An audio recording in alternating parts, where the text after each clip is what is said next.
Okay, good evening, everyone. I'm going to call this meeting to order. It's the Portland Planning and Sustainability Commission. It's the May 24th meeting. On the agenda today, we're going to have items of interest from commissioners, followed by the director's report, the consent agenda. Then we'll move into a Task 5, Employment and Campus Institutions, actually a statement that I'm going to make about that. And then we're going to, excuse me, then we'll actually start with the Community Involvement Committee report. And then from there, move on to the Community Involvement Program. And then go into work sessions on the mixed-use zone project after that. So first, items of interest from anyone? Geez, you guys are cruising while I'm getting organized. And then, Susan, director's report? Quick update. You all have signed up for additional briefings because this is so much fun. You want to do it on your extra days when you're not here. And so we set up two briefings on mixed use, one May 31st and one June 1st. May 31st, Chris, Katie, Maggie, Gary, and Mike. And June 1st, Jeff, Andre, Teresa, and Kat. If you don't like who you're with and you want to switch now, you can do that. I can't switch, so if any of you don't want to be with me, you're going to have to switch off my day. There you go. I think this will give us a lot more time to get into the details, so thank you for adding this to your schedule. Okay, now consideration of the minutes. Second. All in favor? Aye. Aye. Great, and now my restatement.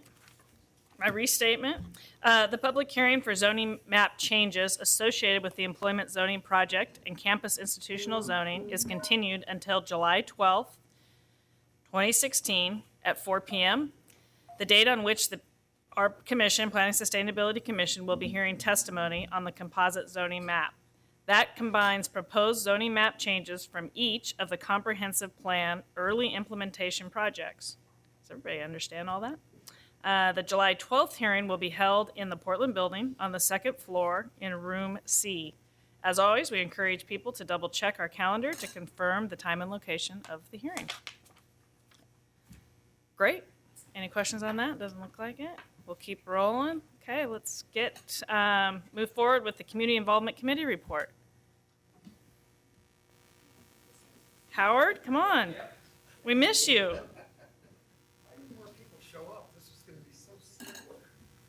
They're stuck in traffic like I was. There's only 3 chairs, so I'll. No, that's right. There's now 4 chairs. Never thought I'd see myself do this. This is our chance. I have to get dressed up.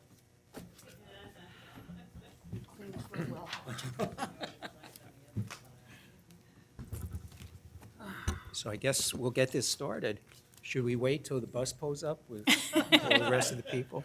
So hi, everyone. Good evening. My name is Stan Penkin. I'm pleased to be here tonight with 3 other original volunteer members of the Community Involvement Committee. We're kind of the old-timers, Linda, Howard, and Allison, who you will hear from in a little while. We came together nearly 7 years ago in what was then advertised as a 3-year commitment of 4 meetings a year. We were called together to begin our work on the outreach efforts of the Portland Plan and later on the Comprehensive Plan update. In the beginning, the committee consisted of 20 diverse representatives from across the community and continued that diversity as membership changed over the years. We have become like a family over these past years, during which time we shared some 50 full committee meetings. I think it was our 50th 2 weeks ago, actually, our final full meeting. Not to mention countless subcommittee meetings, presentations, workshops, work fairs, and so on. While our charge tonight is to discuss Task 5 of the comp plan, and since it is our final presentation to you, we feel it is important to provide some history and context, especially for the newer commissioners. The CIC was chartered to review and make recommendations on community involvement efforts for the entire periodic review process including the Portland Plan and the Comprehensive Plan Update. The CIC's role has been to review past involvement efforts and results and to preview and advise on upcoming involvement approaches and activities. The committee has made recommendations to the PSC, you guys, and BPS staff on ways to continue and improve its public involvement activities in order to meet the overall goals of the Public Involvement Work Program. Working with BPS staff has been a robust and collaborative effort, which we feel has been a mutually beneficial experience for all and has led to some excellent results. As an outgrowth of Vision PDX in Mayor Potter's administration, in the Sam Adams administration through the Portland Plan, we expanded the process of a serious, thorough, and inclusive citywide conversation about what we wanted our city to be by the year 2035. The efforts focused on coordinating with other organizations and jurisdictions to achieve goals, especially where public dollars were involved, thus making for a unique planning approach that made community involvement even more complicated. The Portland Plan was a 3-year endeavor of understanding where we were as a city and what our vision and goals were for the future. The Portland Plan was aspirational and set the stage for the development of the Comprehensive Plan Update, which we expect will soon attain final City Council approval. We cannot overstate the complexity of a multidimensional undertaking such as this that delves into every aspect of city life with all of its systems and infrastructure. It has been a long and deliberative process, bringing with it many difficult challenges, learning curves, numerous successes, and some things that might have been done better. As we move into the future with a newly constituted CIC to carry forward outreach and public involvement efforts through the years of implementation, we believe that a solid foundation has been established. While the comprehensive plan is quickly approaching adoption, it will not be the end, but rather the basis of an ever-evolving progression of making Portland the best it can be for everyone. My fellow members and I are honored to have been part of this meaningful process and to have had the opportunity to work with so many devoted individuals, from our fellow committee members to the incredibly professional and dedicated staff at BPS. While we cannot mention everyone, we want to especially express our appreciation and thanks to Marty Stockton, Deborah Stein, and Eden Dabbs, who have been with us since day one, and to Sarah Wright, who has so ably and skillfully guided us these last 2 years. And I would be remiss if I didn't say thanks and acknowledge our chairman, Howard, who hung in there for so many years, and it feels funny having him at this table instead of on the other side. So, Howard, thank you for all your leadership for almost these 7 years. So what follows is our summary and evaluation of the Task 5 community involvement efforts and recommendations moving forward. Hand it over to Linda. I think you're next. Okay, I'm Linda Nedekoven, and I want to preface my remarks by saying that through my nearly 7 years as a member of the CIC, I have continually watched a very dedicated planning staff show its commitment again and again to learning from each round of the process in order to improve the approaches that would be used in subsequent rounds. So I want to lay that framework out before I get into a little more detail on some of the challenges and successes. So given that, the challenges associated with this very complex, comprehensive plan are many and varied, and no two phases of the process have been quite the same. So even though we keep learning lessons, we keep facing new challenges as we go forward. As you know, the Task 5 early implementation projects shifted the focus supposedly from the macro citywide policies level to more of the micro individual parcels and smaller scale efforts. And to complicate this already complicated effort, we have an overlap between Task 4 and Task 5. So on the one hand, the comprehensive plan policies are still going down the path through hearings, then amendments, then more hearings in probably the shortest time frame that we had for any of our comp plan work, at the same time that people are trying to respond to the Task 5 challenges and the specifics that are involved in that. We've got the community being asked to comment on the mixed-use zones proposal, the campus institutional zoning, the employment zoning, and then we've got sidecars, the residential infill stakeholder, the RIPSAC going forward. We've got the residential rezone happening, both of which are likely to have a very significant impact on neighborhoods. And folks are trying to track all of these things at once and figure out which ones matter to them and which ones they can kind of ignore for a while and hope someone else is handling well. So the two of the Task 5 projects, the campus institutional zoning and the mixed-use zones, as you know, had really robust community involvement committees of their own. I know from experience, mixed-use zones did walkabouts and all kinds of other efforts to engage the community. But for people who had, even for those of us who've been involved from early days, it's often difficult to keep track of all the dates, the open houses, the presentations, the hearings. But for people coming late to the party, either because they were waiting for a more final document to respond to or because they received one or more Measure 56 notices, sometimes it was really hard to figure out how to grab hold and figure out exactly what impact these proposals would have on their individual properties or their neighborhoods. So we have to admit that some people simply gave up, deciding they wouldn't know enough or just didn't have time to fit all the pieces together. And so even for some of the most knowledgeable folks who were there from Vision PDX or the Portland Plan, we've gotten down to Task 5 and people are tired and I think in some cases have not shown up at the very end. There were some transparency concerns that I want to mention, which you are already familiar with. First of all, I'm not picking on mixed-use zones. I think those folks did a very excellent job with their work, but a couple of these transparency challenges happen to involve their particular processes. And the first being the ongoing concern about what happened to my comments? Are they being fully reported to the right people at the right time?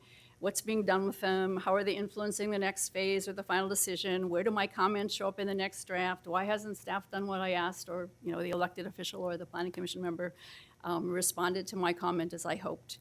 So that really reared its head during the discussion phase of the mixed-use zones, where we had folks coming forward and saying, I don't see my comment. My comment isn't in the next draft. And of course, staff had, because it was a discussion draft, summarized key themes and not reported out the individual comments. They responded by, again, posting then finally everything online that they had received. But again, the confusion in people's mind about what's happening to what I'm saying and why am I not getting what I want, that continues to be a challenge. The second concern that became very evident to you at your recent hearings, we had a lot of feedback during the comprehensive plan testimony about what was happening to the character of some of the commercial districts. And staff, in attempting to respond to that, proposed the low-rise zoning strategy. And that was proposed at the end of the mixed-use zone committee's tenure. And at the time that hearings were happening, and people received their notices saying, gee, I'm only going to be zoned CM1 instead of CM2, which I was expecting. What's happened? I'm being blindsided. Staff, again, was trying to respond to another segment of the community saying, hey, we're really concerned about something else that's going on. So this continues to be a transparency challenge. It wasn't a desire to surprise anyone or hide anything, but to some members of the community, that's how it appeared. Let's see. My neighborhood, there's an ongoing concern about the Measure 56 notices. They go to the property owner. What if the block behind you is going to be upzoned in some way, but you on the other side get no notice of any kind because you don't own property there? some of the folks in my neighborhood were pushing for, could we do signage? Could we do something that, we post in addition to obviously the social media kinds of things we can use, because the mailers only go to the individual property owner involved, and sometimes those around them are also being influenced. So that's another piece of transparency. So I want to now just focus on some of the really successful work that staff did, which I think you're also all aware of. And we're really looking forward to your feedback on, your side of the dais in terms of what you're seeing and hearing and what suggestions you have. Staff did an amazing job with the resources they had for public involvement. They capitalized on the required Measure 56 mailed notices with their mandated scary language and added a lot more information that was more accessible and understandable, more inviting, that could be included in the mailer. They provided access to actual humans who could respond to a person's specific concerns via a helpline with continually improving access to translation, and also by holding drop-in hours around the city where people could speak face-to-face with a knowledgeable staffer in English or Spanish until they understood the implications of what they'd read or heard. Staff used the MAP app to share generous amounts of information on each affected parcel, as well as handling frequently asked questions and how and where to testify. Social media, blog posts, sharing draft releases, schedule changes, and ways to get involved were frequent. District liaisons were everywhere, attending every meeting they could fit into their schedule to give people updates. It's now going to be 2 months further out, or we've changed this, or we've adjusted that, and this is your way to comment and participate. So there was an incredible amount of work, as your report shows you, that was done trying to be as innovative and as inclusive as we could with this process. We're left with those two challenges always: how to get people to get involved early, how to help people see the relevance of what's happening to their lives so they bother to track it and get involved instead of responding at the last minute or not responding at all. And then how to handle this complex information, both the content and the process, in a way that people can truly access, understand, and use. And how to create a system where you can, I always think of a freeway in my mind where there's continual, entrances that you can get on as you go down. It goes down the path toward whatever final destination we have, so that people can continue to join the process even if they're coming later to the party. So each time we try to respond to those challenges in different ways, but those challenges are still out there. So thank you.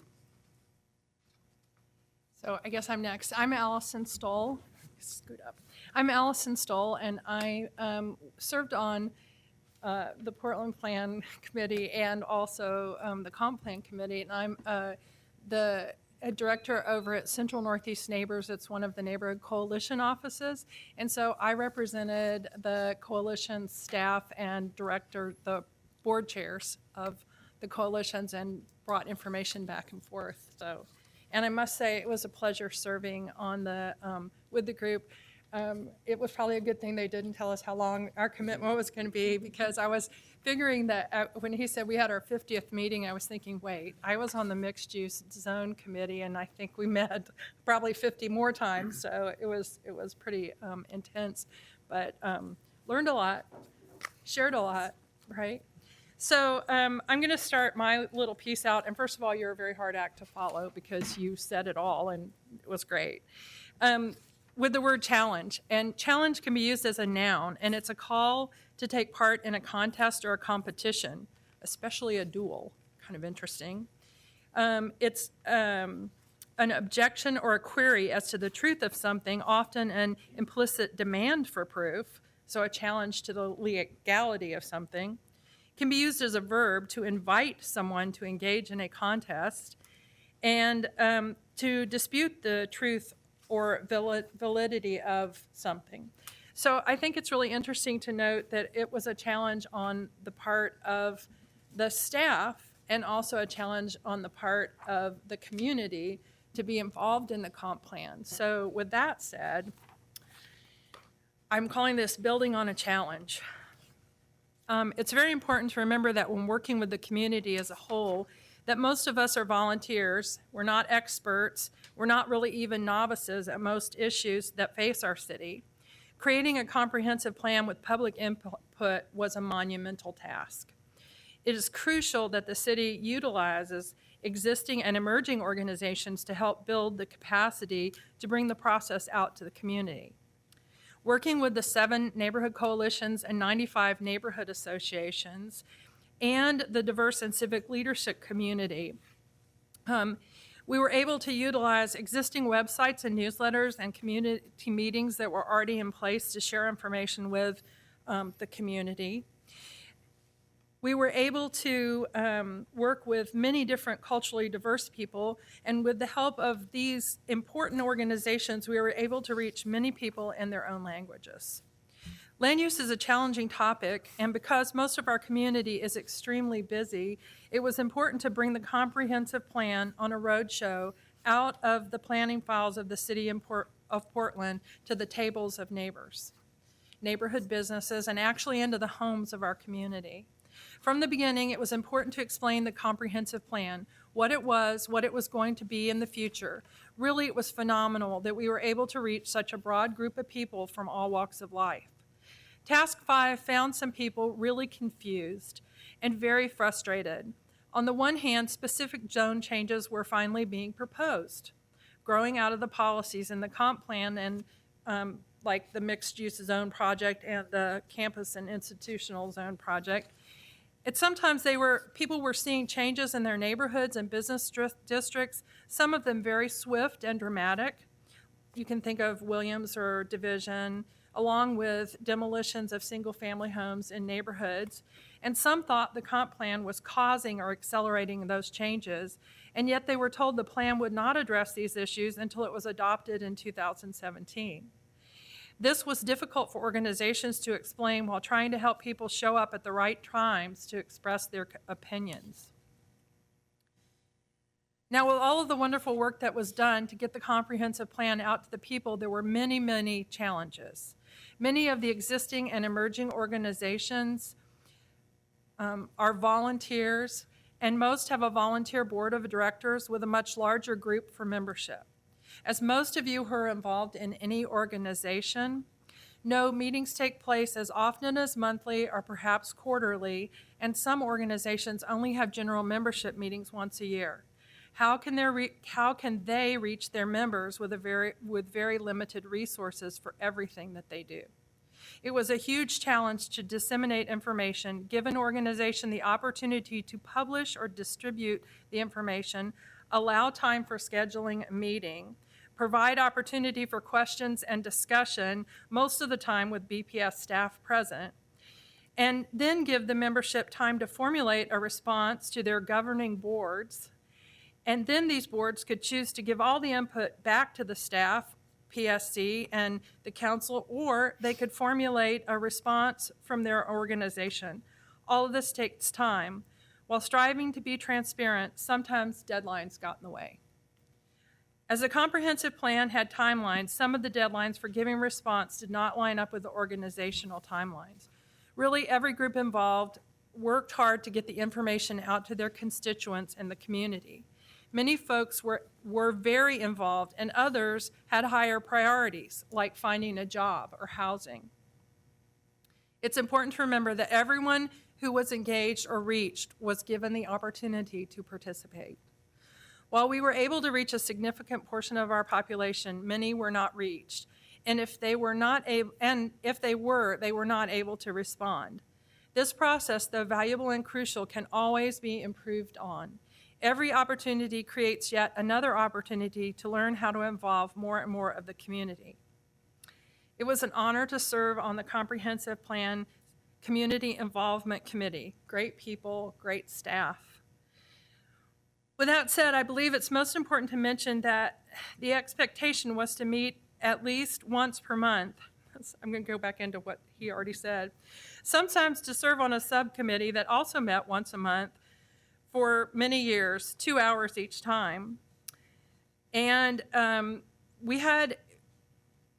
we started out, we were many strong. There were a lot of people on our committee, and we found over the years retention was an issue. And we were talking this morning, or this afternoon, that we really tried to reach out and get a really diverse group of folks. But as I said earlier, some folks had some really tough priorities. And so it was difficult to keep everybody involved. And I was thinking early on, we had the Native American community represented, the African American community represented. We had representatives from the mayor's office, and everything would ebb and flow. So we reached out to many people, but sometimes they just couldn't stick around. And in the end, there were probably, about 10, 12 of us that really stuck through that entire 7 years. So I think that that's to be commended. We all worked really hard at that. So I just have one more and I've lost my... Recruiting for any organization is difficult. When it comes to land use planning, it's even more difficult because of the complexity of the issue. People like to become involved with issues that they have a passion about. Now imagine trying to recruit an even somewhat diverse representation. Language can be a barrier, time commitment, transportation, childcare, and many other factors make it hard to recruit. Retention is a colossal obstacle.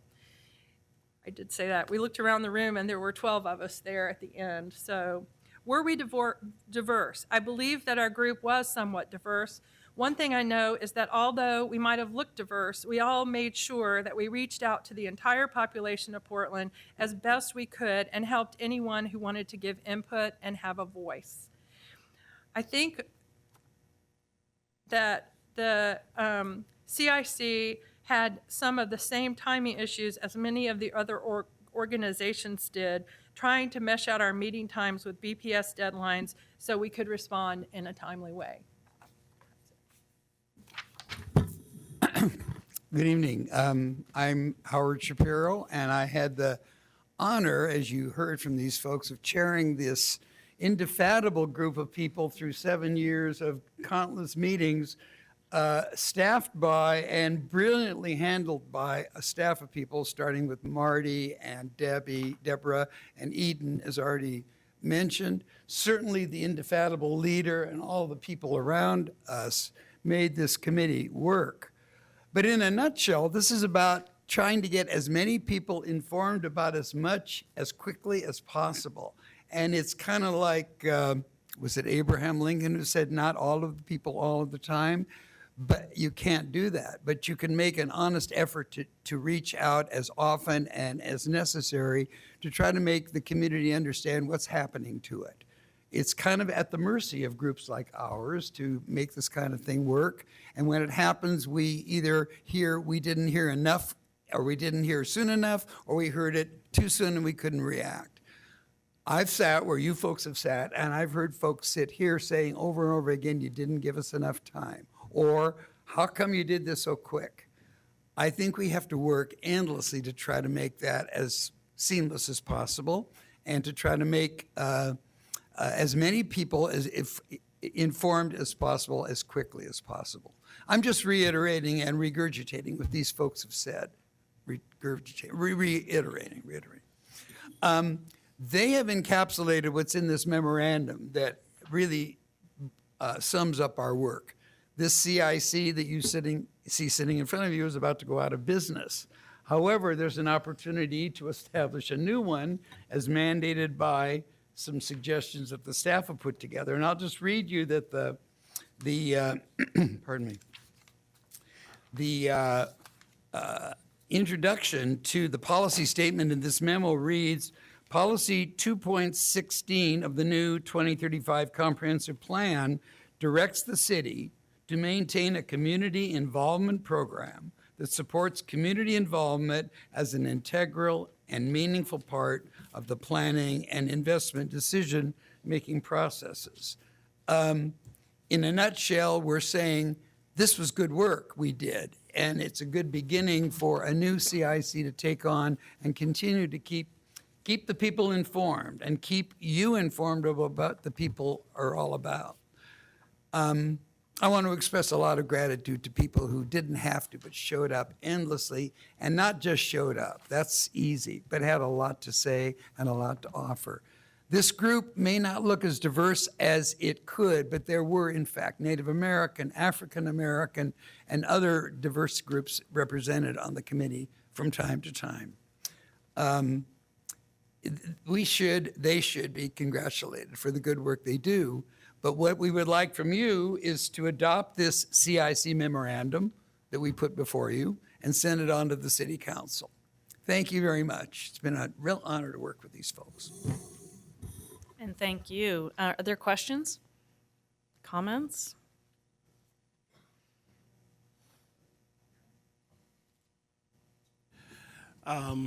First, I'd like to thank all of you for your commitment of 7 years, 50 meetings.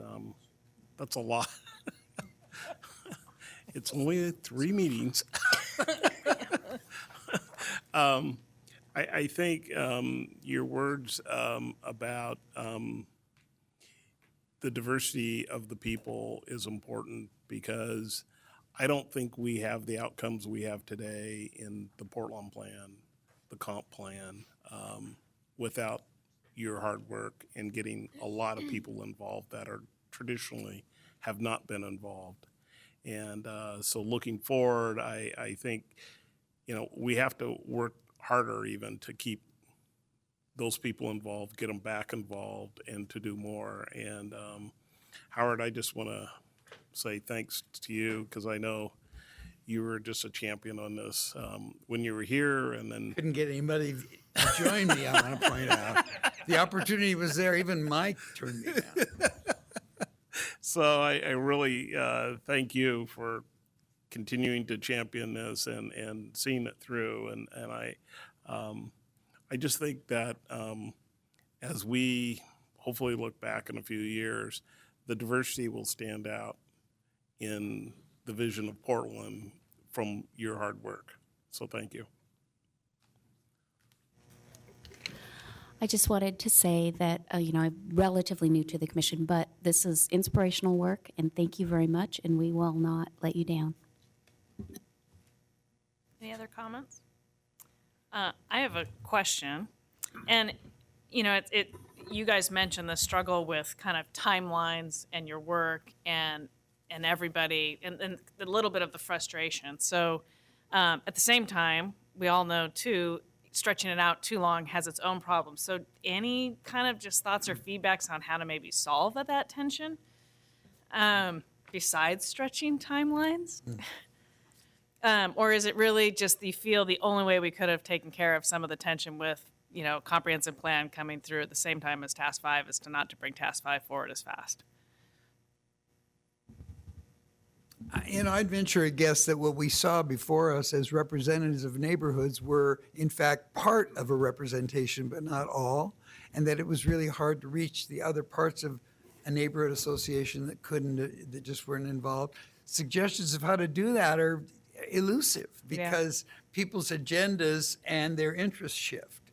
It's an ongoing, necessary engagement to keep citizens informed and do the best you can. Just real quick, and then so to that point, and then maybe we can all answer this too. You can answer it both, but I guess one of the things that I feel we're often missing is testimony from, let's say, maybe more the commercial group. It doesn't seem as strong as the residential neighborhoods, and so just kind of any feedback on all of those points would be fabulous. And then Mike, you can jump in afterwards. Okay. So one of the things I was going to say about when you ask about the comp plan and Task 5 and those kinds of things is that in the broader community, we had gone through Vision PDX, we had gone through the Portland plan, we started into the comp plan, and so we had had a lot of people involved along the way, but people do get burned out, and it was just a lot coming at them at once. And that's why I mentioned in mine that, you have to have a passion for land use kinds of things in order to be involved, because people are so involved and only have so much time. So I think that's one thing that kind of it all collided all at once, and it had also been a thing that had been built on because we had asked people to go to so many community meetings on so many of those things, and it was even hard in the beginning to get people to understand what the difference between the Portland plan was and what the comp plan was, because they had already been engaged for so long. So, and then, I'm sorry, the second part of your question was? Commercial. Oh, the commercial. I did want to address that too, because, one of the things that you will find with all of our groups is that we wear many hats, okay? I sit on the board of Venture Portland. So if those of you who know what Venture Portland is, it's an organization that represents the neighborhood business associations. And so we also had a business association or a business representative on the CIC. So I wouldn't say that they weren't represented. They may have been a bit underrepresented, but I think that representation was at the table. And when pieces came along that they felt they wanted to be involved in, we did get them involved. So, I think there's always more opportunity, so. I was just going to say, back to the time issue, this was such a long process, as we know, and the earlier parts of this were very kind of wonkish and policy-oriented, and for the majority of people in this city or any city, it doesn't have a lot of meaning to them. Those who are into this kind of thing, that's one thing, but for the general populace, until you start talking about what's going to happen on their street and their backyard, that's when they step up and pay attention. I sometimes think it would be better to have some implementation before we go into the policy, so that you'll get people involved right away and say, oh, this is happening on my street. So I think that's a big part of the problem. And by the time you get to the nitty-gritty, it's already been such a long process, and you run out of time. And as the old adage is, work expands for the time, I forget how it goes, work expands for the time allowed for it. At some point, you have to come to a conclusion, because there are people who will say there's never enough time. Give me more time, but it doesn't work. So. And I would also point to Pareto's 80-20 rule. I think we spend 80% of our time on the buildup, and then we're running like crazy with the last 20%, where all the details and the sort of real serious decision-making is happening. And I'd step way back and say, it's more difficult given the form of government we have, where you change administrations and therefore you change who's in charge of the planning bureau, and then you change whose vision of how we're going to proceed with planning happens. So we go through Vision PDX, and then we've got some slippage there, and we lose some momentum and some involvement from people as a new strategy arises, and then you go through the same thing again. So we've sort of got that legacy that's also underlying some of the struggles we've had with this phase, the comprehensive plan phase. I would seriously consider having set aside some of the task 5, or looking to see if there was any other way we could have arranged this, because it has just been so hard for people, and this stuff is so important and meaningful in terms of the impact it's going to have, and it's only going to work. It's kind of funny to me that we have 2 meetings tomorrow at 5:30. We have Portland for Everyone, and we have We Lost Our Way? 2 different sort of, kind of grassroots efforts to both right probably. But, it's kind of so important to resolve as much as you can before you get to adopting things. Otherwise, you have to resolve it after the fact in some fashion. So I think we're kind of struggling whenever we don't have enough of good engagement. That's more than just individual people giving their testimony, but in some way people having to have a dialogue with each other, because it's pretty easy to blame the Planning Commission or the staff because of their sort of mindset, because it's easier than realizing that your neighbor next door disagrees with you in terms of how we should go forward. And somehow people finding out those compromises, the more they can find them, or at least the start of them themselves, the better it is for policy, I think, going forward. About the commercial piece, I think you're really right. I recruited the commercial person for the CIC because I go to 3 Small Business Association meetings a month, because I've got Division in Hawthorne and also Central East Side are all in my neighborhood. And so I somehow by default have become the liaison for the business stuff. And I like it. And I can tell you that I'm the person that's always bringing up the planning issues at the meetings, saying, you guys, you got to get down there because it's time for this. And, TSP is coming. If you're concerned about parking, now's the time to talk about that. So there's a kind of, and then you look at some of the more sophisticated business associations like the CEIC that really pay careful attention to land use. But for a lot of the smaller ones, there's just so much going on, it's hard. But I think now that we have a much stronger, hopefully ever strengthening Venture Portland, that makes it a lot easier to access business representatives as well as to get the dialogue going among the business groups themselves. So I'm hoping that will get better in the future, but I agree with you that it's really important. All great comments. So Mike and then Maggie and then Eli. Yeah, I wasn't going to say anything, but I feel compelled to. Accepting all the caveats we've heard in terms of you could always do better or whatever. I started in land use planning arena in 1982, so that's 34 years ago, with about 5 different cities, with Metro, City of Portland. And I have to say that having participated at the table, as you are, in every instance, I have not seen any effort that comes close to equaling what you've done and what the staff has done. I'm blown away, frankly. Yes. I mean, Metro did a pretty amazing job during Region 24. I sat next to John Fregonesi's office much of the time, and they got 16,000 phone calls alone, let alone all the hearings. But I think you guys have done incredible work, and will be pleased to vote to pass it on to council. Does that mean we get our bonuses Yeah, like I got mine. in the mail, right? Hold it, they Right. offered you bonuses? Maggie? Yeah, I want to commend you for all of your work. I sat on one meeting, and that was enough for me. I'm just kidding. I was lucky to have carrot cake at that one.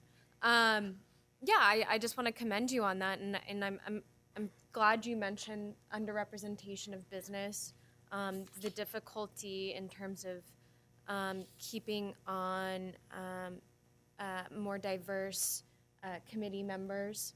But I do want to caution us always when we're talking about advisory committees, a single African American or a single Native American on a committee or a single business person is not going to represent that entire community. Just as you say, right, someone from Venture Portland or a larger business isn't necessarily going to voice the same concerns as a small business owner. So I just want to caution that. And anytime we think about committees, is not representative of all. Thank you. Eli? I'll keep it short. I just, keying off what Mike Houck said, I mean, it's only so many people have a passion for land use, and people who have a passion for civic involvement is even narrower. So I'm so lucky that we had you guys spearheading this thing. And, I mean, this is not a full house here tonight because of the topic maybe, but it's the least visible and most important part of this process, so thanks so much. So with that, I'd just like to give you a round of thanks as well. We can't thank you all enough for all of your commitment and your dedication and your 7, I'm going to guess, plus years, but maybe just 7. But it doesn't matter. It felt probably more like eons and decades, and it's phenomenal work. So thank you very much. Howard, did you want to say something? Yeah, may I make a final comment? Absolutely. I was part of a group that helped push along a word that I used as a kind of a guide through all of the stuff I did after we developed the Portland plan. The word was equity. And Allison touched on the fact that we can't all be of one color or another, but the word equity has always carried through all the work this committee's done and all the work you have done. And I just want to continue to reaffirm that that is the watchword I hope we're all using in planning for this city, equity. We can't ask for any more. Thanks. Great point. Thank you, Howard. Go ahead. Yeah, Howard, I just want to acknowledge the great work that was done by the committee. And I think the work specifically done around equity, I see that really playing out in our next agenda item where we start talking about, the future and what's going to be happening procedurally. So I think, you helped lay the groundwork for that. So you deserve our thanks. So real quick, to close this out, we need to accept their report so we can push it on to council. So is there anybody who would like to make a motion to do so? I move that we accept the report and issue a recommendation to council. Okay. And can we have a vote? Yes. Yes. Yes. Yes. Thank you very much. Thank you. Absolutely. The food is as good as always.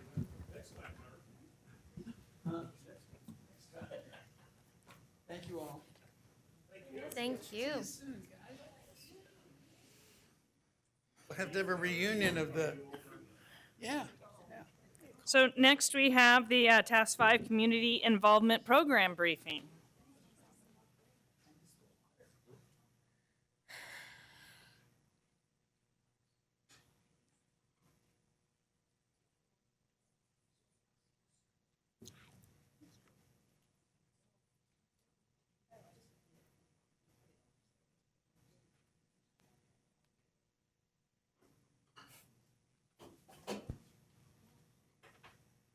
Go ahead. All right. So I'm Sarah Wright, and I am a community outreach and information representative at the Bureau of Planning and Sustainability, and I'm also one of the actual humans that Linda referenced. I run the Comprehensive Plan Helpline, and I answer the phone and am human. So I'm here today to talk about the Community Involvement Program, which is one of the early implementation projects of the Comprehensive Plan. So this is in the same bundle as mixed-use zoning, but it's a very different beast than the mixed-use zoning project or the campus institutional project. So you guys are all probably painfully familiar with this graphic. We're at the circle there. I got the color purple. I was very excited about that. So we're right there. I was going to make the arrow even bigger, but I thought you would probably know. And we're coming up to the point where all the Task 5 projects are bundling up together, and this is going to be one of those projects that moves forward to City Council. So there are 4 pieces to this, and it's really a proposed program that is staffed at the Bureau of Planning and Sustainability, and it's an implementation of Chapter 2 of the Comprehensive Plan. So there are 4 parts to it. The manual, a new committee. So Community Involvement Committee, not to be confused with the people you just saw sitting in front of you. This is a new committee with the same name. We don't want to make it too easy to understand. So legislative requirements and programmatic commitments. And I'm going to go through all of those briefly as we go through this. But first of all, I just want to set the context. We have Chapter 2 of the 2035 Comprehensive Plan it's a big deal. It has a lot in it about expanding our outreach and our engagement to bring people who haven't been at the table to the table. And it's a shift in the way that we do community involvement. It really builds on Portland Plan. It builds on equity, some of those conversations that have been going on for all of those years. And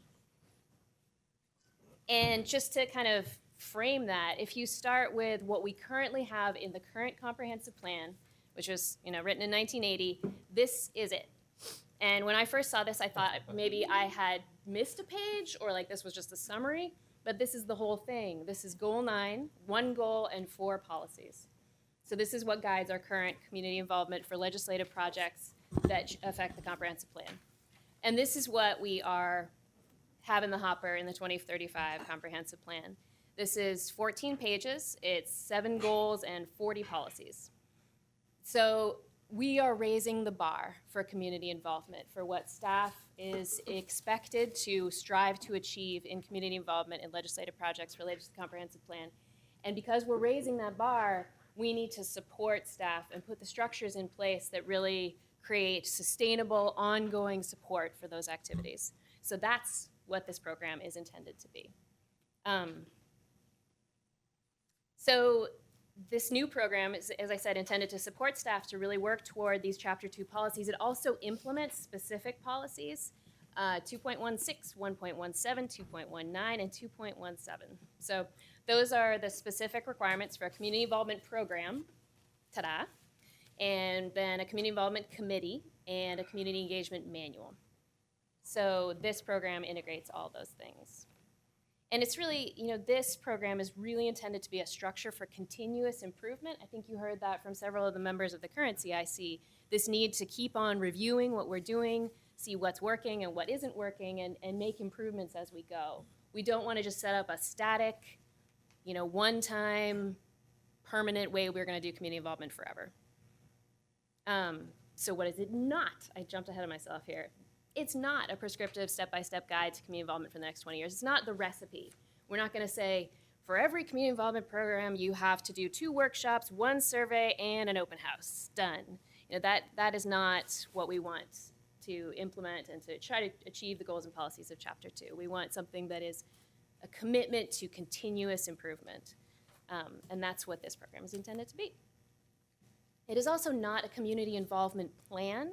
And I think that sometimes we're getting, some of the comments we're getting back in the conversations we're having, people get a little confused and feel like this is the plan for all the community involvement forever. It's a program that projects will come to and use to support the development of the community involvement plans for those projects.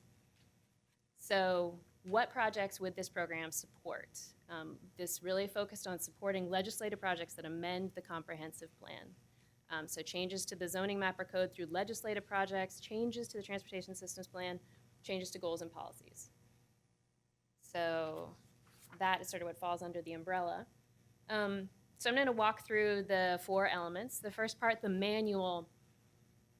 And again, this is not the recipe for community involvement. It is really establishing guidelines. It's the appendix of the proposed draft document that you all have.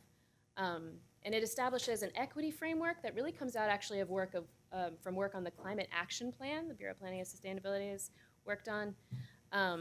Baseline expectations, guiding questions, and examples of tools. So really the guiding questions are intended to be questions that staff can ask themselves, that the CIC can ask the staff, Planning and Sustainability Commission can ask, and the public can ask too and say, what, have you thought about this yet? These questions are important for guiding what we do. And we have gotten, comments about this, and I'll talk about that sort of are asking for more specificity, but this is really focused at this point on these guiding questions.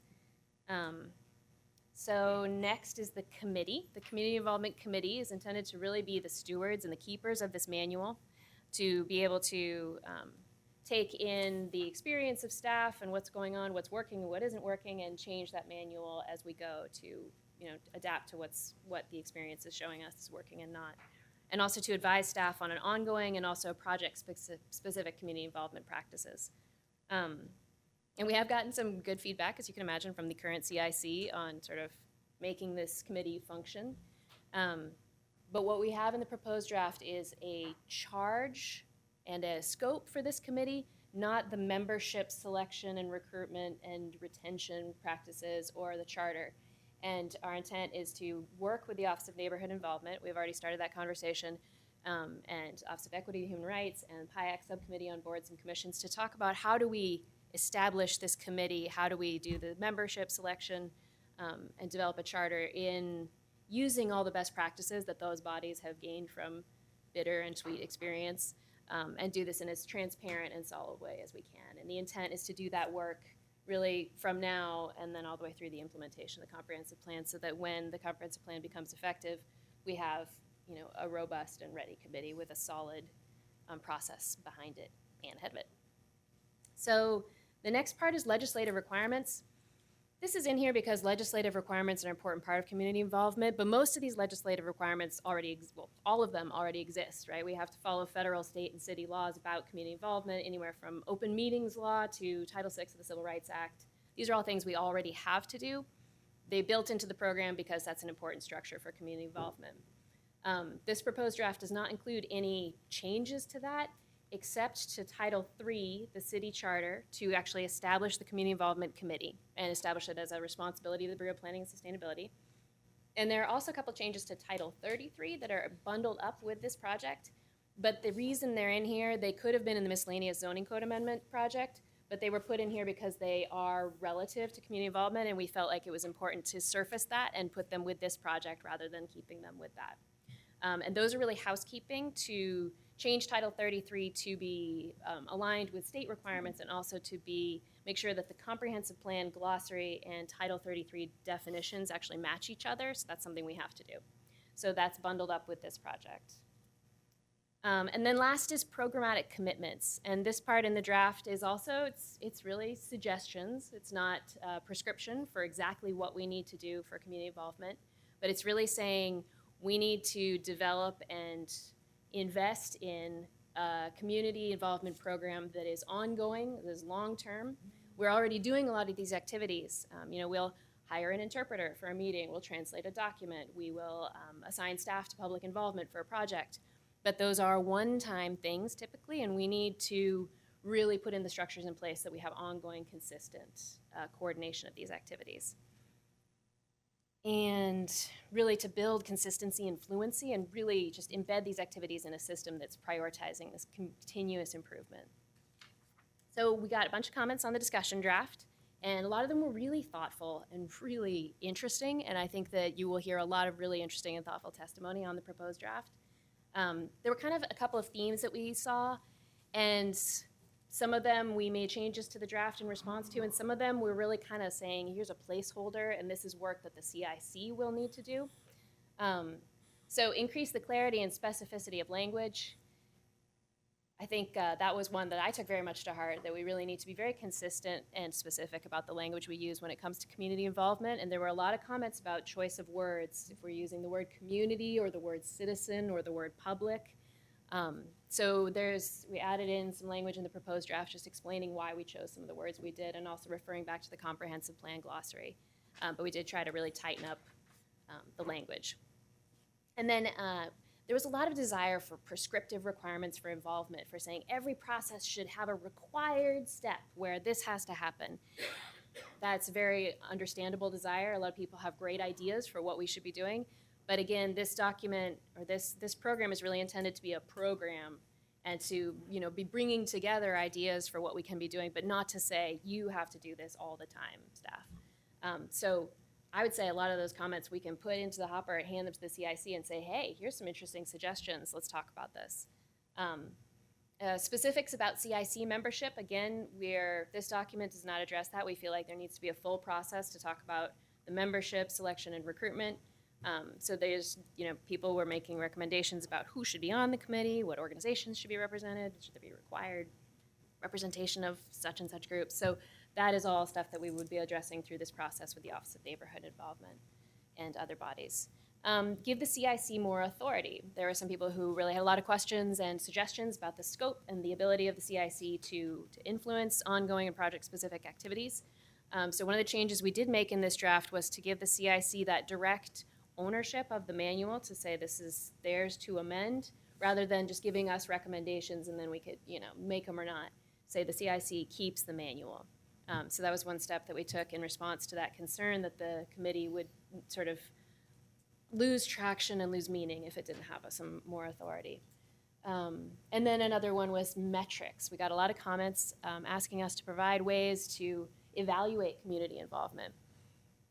And this is really important, and in the cover memo for the document I mentioned that the metrics we feel like is something that the new CIC would need to be looking at early and often. How you can't improve community involvement if you don't know how you're doing, and we need to be talking about how do we evaluate it. But that is going to be very project specific for sure. The way you evaluate one project might be really different than the way you evaluate another.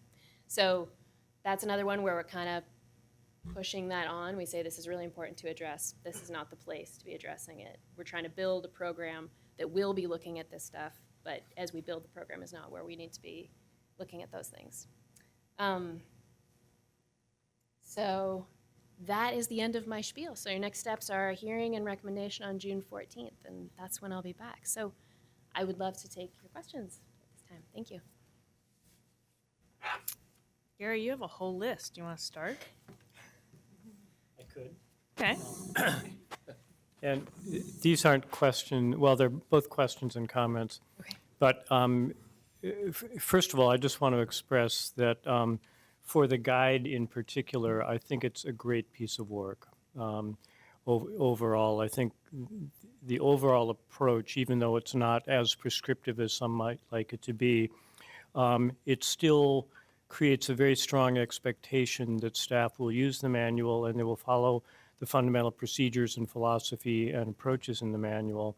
And so it really sets the tone for a culture within the Bureau and within the community. And so I think it's very, very positive in that regard. Some questions I had, on page 21, there is the discussion around meaningful participation, and which is a really important discussion. And the meaningful participation is really talked about in terms of, it's talked about in procedural terms, and it's not talked about so much in outcome terms. And it seems to me that, you know, it's possible that despite the best intentions of the policy and the guide, that we may be entering an era where we pay an exquisite amount of attention to engaging people and talking with them and ignoring them. And I'm concerned about that. So it's kind of like the old discussion of procedural democracy versus substantive democracy. And so I think, can you enlighten me a bit around where the discussion was in the development of the draft on that? Yeah, and that language actually is Chapter 2. It's language from Chapter 2 of the comp plan. But we did actually get quite a few comments sort of nudging in that direction as well. And I think that that's something, you know, that potentially could be beefed up in some of the guiding questions. And I think also can be kind of punted to the CIC to see, hey, this is something we need to talk about. But we did have comments that were like, you know, add to the questions things like, how would a successful process feel to people who are involved in it, and asking those questions. So we did kind of add those in, sprinkled in throughout, but there isn't a spot where it says, hey, yeah, you know, and a suggestion, another way to look at it is really from a metrics approach, really looking at was the outcome changed, was the outcome indeed influenced by the community involvement, and was there community satisfaction with the outcome, not just with the process. Let's see, just a couple of minor points that I want to give you kudos for, details. Paying for community expertise is incredibly important. During my career, I had the privilege of working a lot in the community, and I was very fortunate to have a mentor early in my career who was a woman working in low-income communities, and she sat me down one day and said, you want me to gather community members around to work with you, and you're working during the day full-time, you're getting paid for every hour, and you're asking me to bring my folks in as volunteers. And that hit me in the forehead, as it should have. And I think, you know, the language that's in the report, I think, is very important, where you're actually saying at times it's appropriate to pay for community expertise. And so I want to give you kudos on that. Another detailed comment is the idea that communities should conduct focus groups and surveys and other data gathering things, which I think is very positive. The piece that I think that I'd like to offer for consideration is that there are well-validated methods that have been used in the community for doing that. And again, community members thrive, I believe, when they're exposed to best practices and when there are collaborative evaluations and collaborative ways of participating set up. One example is the community participatory research framework, where it's very rigorous and it's very community oriented. So I think searching for those kinds of things is important. And two last comments. One, on page 25, there's the discussion, there's the guidance to have a discussion around power dynamics. And what I'd like to say is that's a very courageous thing to do, and it's a very messy thing to do. And I think it will really tax the staff to do that. I think it's an important thing to do, but I think you shouldn't underestimate how difficult that's going to be and how complex that's going to be. And at the same time, I really applaud you for having it in there, because it's absolutely core to equity issues. And then the last thing on page, I believe, 29, you're talking about reporting and reporting as the basis of accountability, and I'm a huge supporter of that concept. The one thing that isn't identified, though, is who are the audiences that will be reported to? And I think that changes from project to project and activity to activity, but it's very important that those audiences be identified, because if they're not, then you're just reporting. And there's not a closure of the loop on the activity. But again, bravo, really good work. Any other comments or questions? Looks like Andre's lining up. Just to follow up on what Gary talked about in reporting, I think the idea of a matrix of how you report out is, of how you report is important, but I think the audience, and one of the things that the other group was talked about was engagement of low-income and minority communities.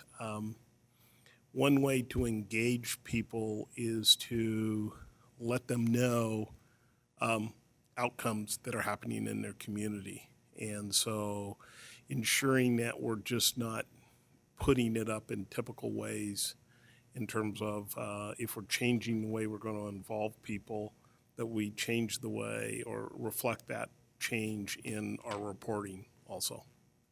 And so just to follow up on what Gary kind of said.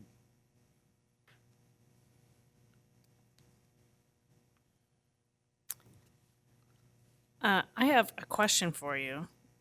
Just in reviewing the CIC's kind of responsibility, and I guess it's a can or a should they be able to, in mid-process of a community outreach program, be able to jump in and say it's time to readjust.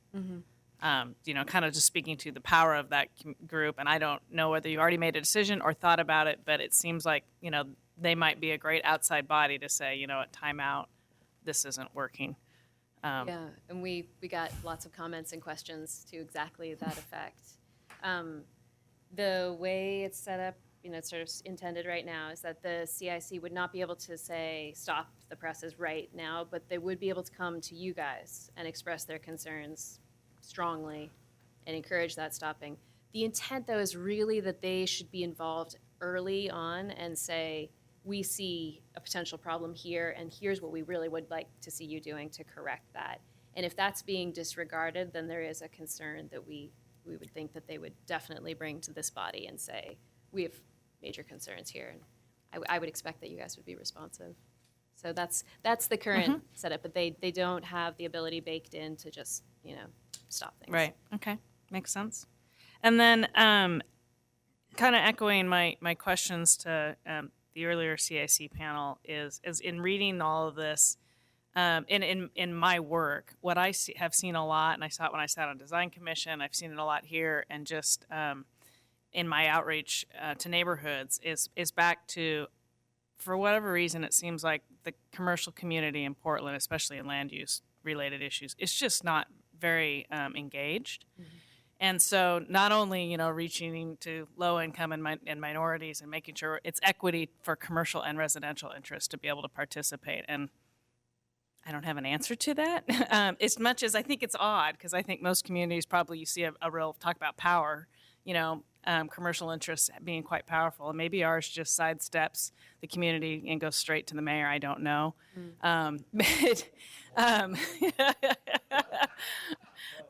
Maybe that's how that power is going. So I'd encourage just kind of as you're kind of trying to equal the playing field that they're included. And that's all I had. Again, I think great work, great start, really impressive. Yeah, I had some questions, and some of these probably come out of the caveats that you were saying earlier about, well, this is not this is not that. And so I'll probably be asking a lot of things about that. But one was just to begin with, I wasn't exactly sure what was meant by a legislative project.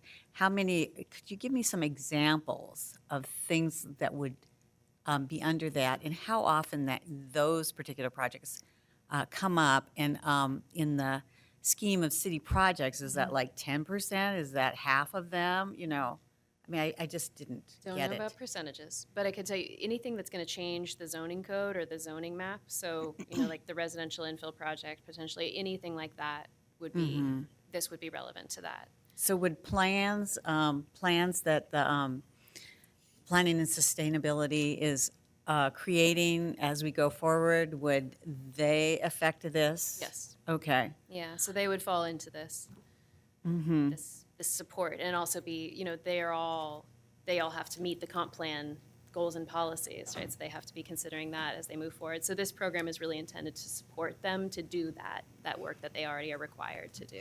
So would most plans that are going to be created from now on be under this? Okay, yes, it looks like Susan wants to answer that. A good way to think about it is anything that's coming through the Planning and Sustainability Commission, and then you're doing a recommendation on to council that affects city code, is a legislative process. Okay. However, occasionally you all decide you want to hear about a specific topic, and because it's of interest to one of you, and you want to write a letter to council to give advice or ideas about that, that would not likely be a legislative process. Okay, that's helpful.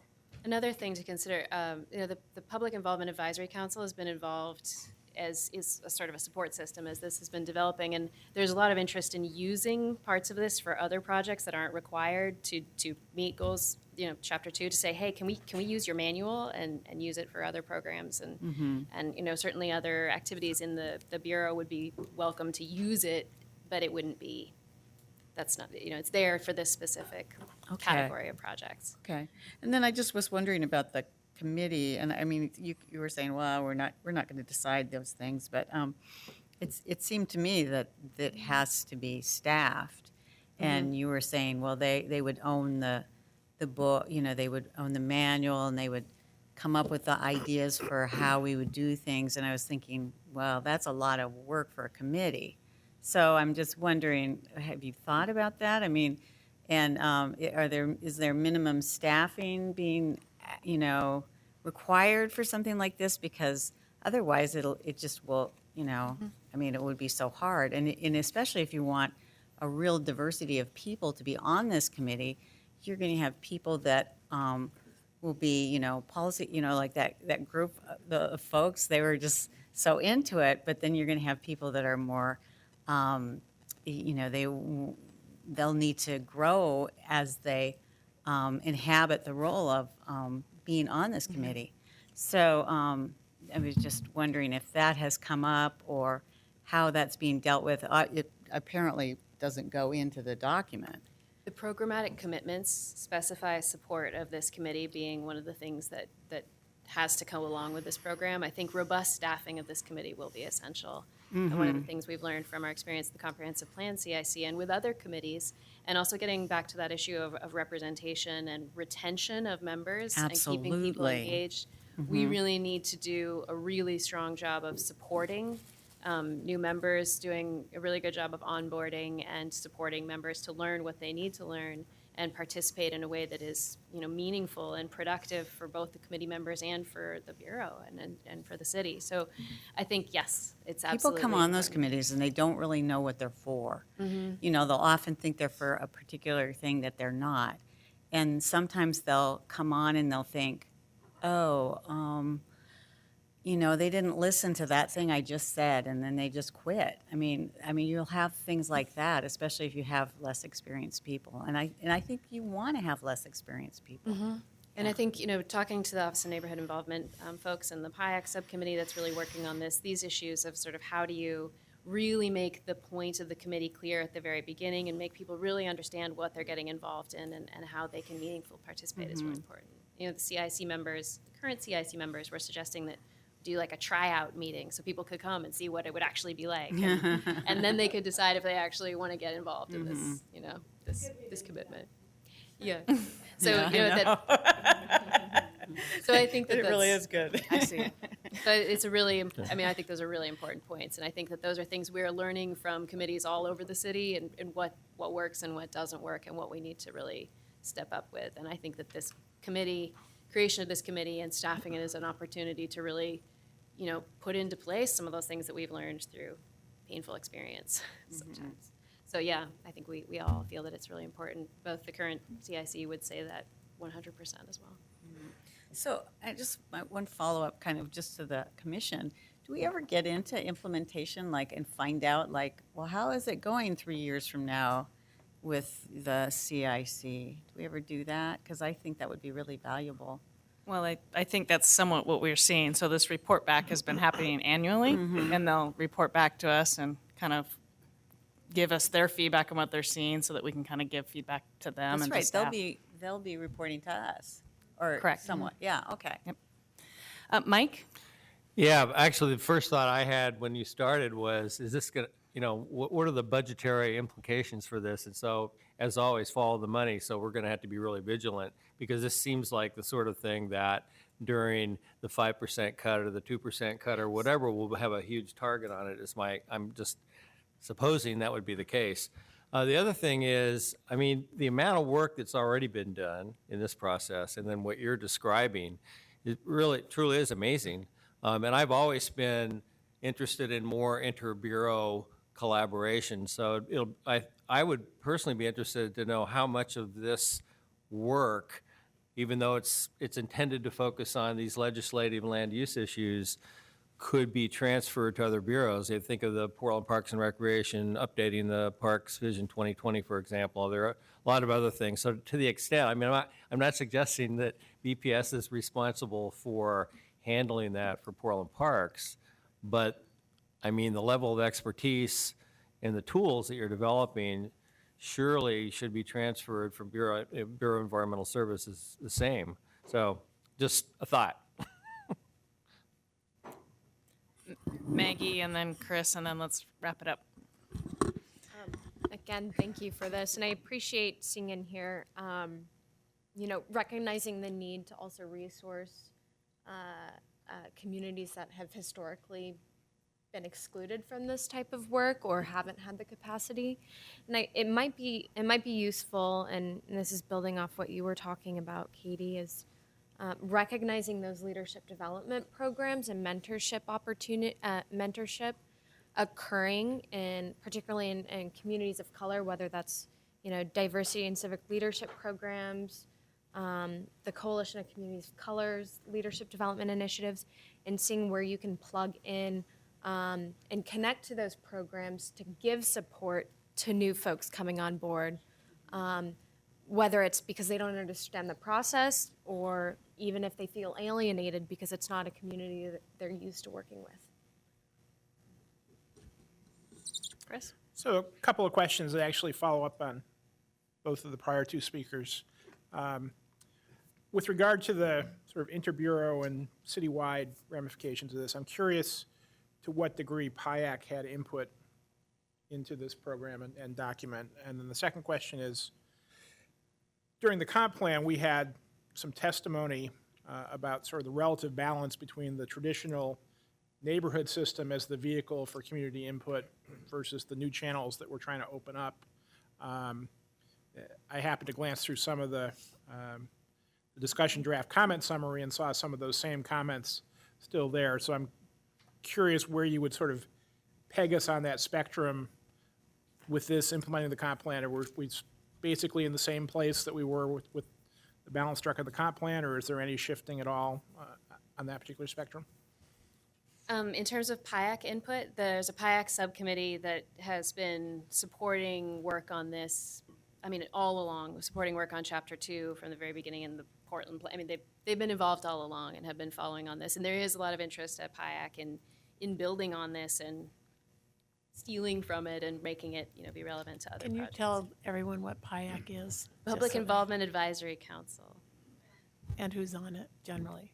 It's that was established 4 years ago, and it's half city staff and half general community membership. And its scope is all city public involvement, Yeah. right? And we did have some questions that were like, well, maybe PIAC should just be this committee. They should just handle this. And they have plenty to look at with city involvement, public involvement overall. But there is a lot of interest at the PIAC level, and there has been quite a bit of feedback. They will be submitting a letter as Great.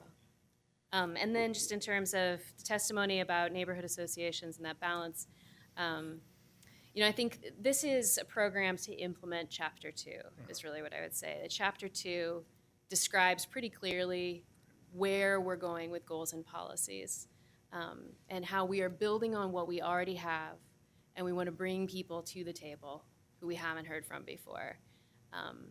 And I think, there's been a lot of change over the last decade in sort of how the neighborhood system works, and it has definitely challenged that balance and made people fear the loss of an ability to influence processes. We feel like what we're doing is making all of our community involvement processes much stronger, particularly bringing in the issue of transparency, which is one that we have heard a lot of from neighborhood associations and district coalitions about that transparency of decision-making, and that being a real concern. So in terms of whether there's a difference in the balance in this from what's in Chapter 2, no. This is straight up implementation of Chapter 2. But we are hearing a lot of those concerns, and I have had conversations with some people about that worry that it means taking away. Thank you. We don't see it as that. We see this as adding on and making it better. Thank you very much, Sarah. Yeah, thank you. I'm going to suggest, since we're wrapping this up a little bit sooner, that we take a 5-minute break. I do see Barry's here, and then we'll resume at about, let's say, 6:30.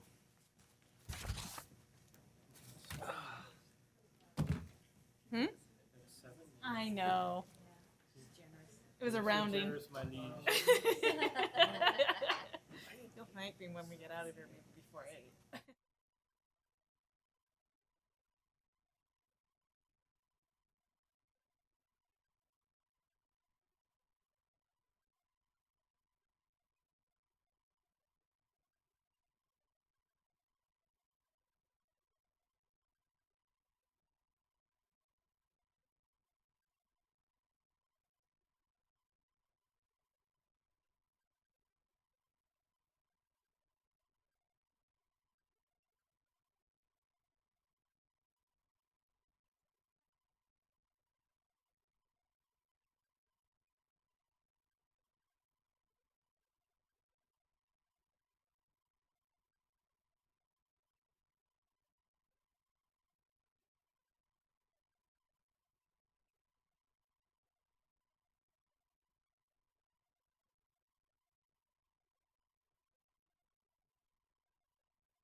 commission was interested in.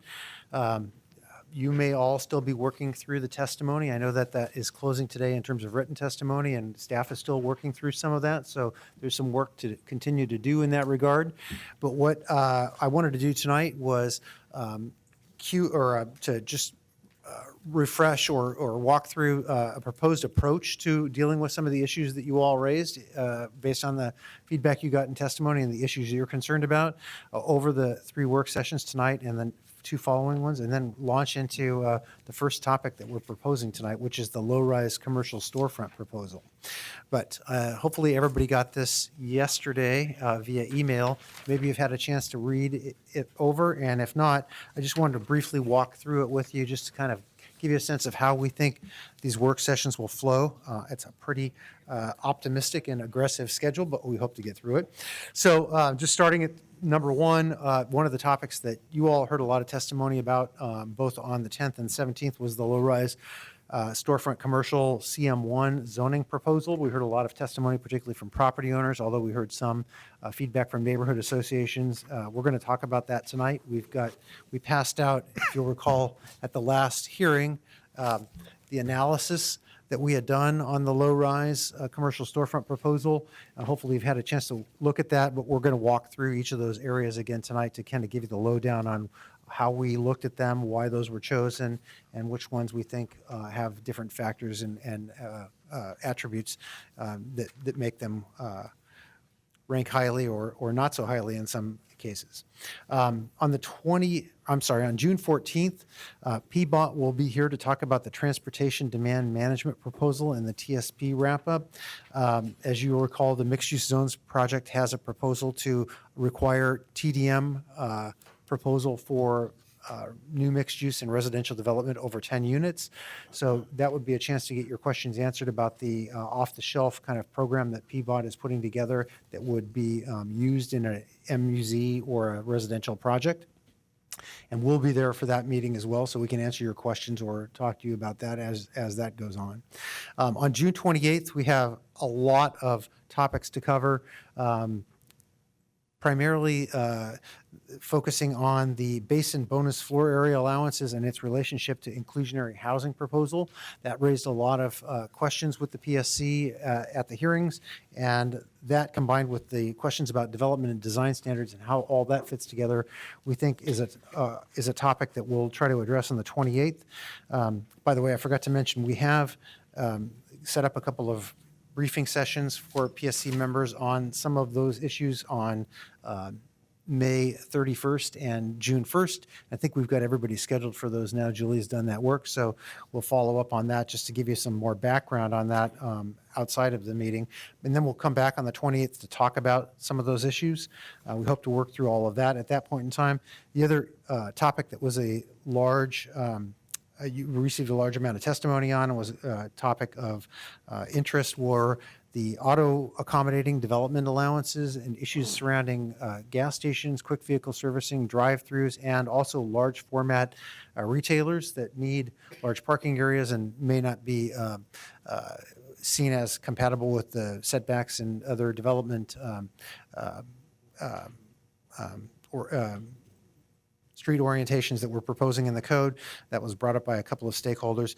We also want to address that on June 28th, so those are items 5 and 6. And we may want to schedule another briefing session with PSC members that can make it, just to kind of give you a little bit more background on how staff did the analysis on that and how we landed on the proposal we landed on. Moving on, we have a number of code requests from Bureau of Development Services, as well as others that we need to work through. Staff will be working with BDS to resolve many of those, but we want to bring that back to the Planning and Sustainability Commission also on June 28th. So we'll be looking to bring that. And then we have a final work session on July 12th, and our intent there was to save many of the individual zoning map requests for that date, and also some of the other issues such as the division design initiatives proposal, to see how that syncs up with the mixed use proposal. We wanted to wait to have that later on because I think some of the code changes may move us in the direction of the DDI to some degree, and we want to make sure that we're in sync with that. And then finally, there were some questions about applying the design overlay zone, particularly in response to the Sellwood request to have it applied in Sellwood. So we want to get to that on July 12th as well. And finally, there were some questions about the EX and CM3 zones and how they're similar or different. We'll cover some of that in the early sessions, the briefing sessions about how the zones are put together and what their similarities and differences are from the existing zones. But we can kind of focus and drill down on that issue along with some specific zoning changes that are proposed in the areas that are currently EX that we're saving for that July 12th rather hearing. So that's the outline of the way we were proposing to get through the testimony. We're looking to hear your feedback, comments, questions, and whether or not we've hit all the topics you want to hit on. Mike? Yeah, I'm really pleased to see the DDI proposal will be explicitly called out for discussion. I've read through it. I don't understand a lot of it. I think it's a pretty, complex process for us to go through. So I'm hopeful we can have a get-together as we are soon on some of these other issues so that I come in with a real understanding of what's being proposed and what the implications might be. And I'm really impressed with the work they did. It harkens back to with the Coalition for a Livable Future, when we got working groups together and actually went to Metro and didn't go in just waving our arms, but went in with very specific recommendations. I'm impressed with the work and would like to make sure we're giving it its full due. Chris? So I haven't gone through the exercise yet of reconciling this with my list of stuff that I was concerned about. But I'll highlight a couple of things and then a general question. So if there are minor items that aren't making this list and there are commissioner-proposed amendments to specific language, when would you want to have those in? I assume we would get to considering those at the July 12th meeting, but when would staff want to see those to be able to bundle them up and treat them appropriately? I think the sooner the better would be great. We've got quite a few on the table right now, so we'd like to get those as soon as possible. And Chris, I have to say, I'd have to go back and reconcile with the emails that you've sent to me just to make sure that these are all on there. I know that some of the issues that you've definitely brought up are on here, and I know I do still owe you a memo on some future streetcar questions that have come up, and that we assume that we will handle that on the July 12th date when we look at zoning map reconciliation. And that's fine. So if we had commissioner-authored amendments by June 28th, would that be soon enough, or you want them sooner than that? It'd be better if we could get them sooner, or at least the kernels of the ideas sooner than that, so we can reconcile them with our reconciliation with BDS, I think, to try to get all that going at the same time. So two specific points that I did share in my email. So one is the 15th and Brazee issue that the Irvington folks raised, and I guess I have a pattern question around that, which what I think happened, if I understand the situation correctly, what happened is we had a non-conforming use that as part of this comp plan and zoning process we're turning into a legitimate base zone use, and it's an island of mixed use in a sea of residential. So I'd be curious to know how often that happened through this process. Are there other places where we took a non-conforming use, which because it's non-conforming has some limitations in hours and other things, and created an island of mixed-use zoning in a sea of residential, and then you've got a provision for sites like that that are 7,500 square feet or less. To the extent that we've created a bunch of those, I'd love to know the range of sizes so we can figure out whether that 7,500 square foot number is the right one. So, does that make sense? Yep, and we will definitely bring that back. Let me look at the schedule to see if that makes sense to do that on the 28th or the 12th and I'm of July. fine with whatever you want to do. I just want to make sure we cover it. And then the other is on the drive-throughs, and I just want to take an issue that I highlighted in my email and surface it for the commission. So there are situations where a business that has a drive-through may offer late hours or even 24-hour service through the drive-through, but locks the front doors for security. So, Taco Bell at 3 a.m. or maybe in some cases a 24-hour pharmacy that's only accessible through the drive-through for the late hours. And there's kind of a storied history in Portland of cyclists attempting to access those drive-throughs to get services after hours and being denied. And the battle gets fought one by one with the businesses that own those. There's Burgerville has basically decided to welcome cyclists at their drive-throughs. Walgreens was much more resistant. I would ask that as part of developing our code for the drive-throughs, that we put in a provision that if the drive-through is the only way to access the business during certain hours, that it must be made accessible to both pedestrians and people on bicycles, so you're not required to have an automobile to get that access. Thanks. Second. Yeah, I've been denied service before. Looking up. Andre? Couple questions. So some of these are work sessions and some of these are public testimonies?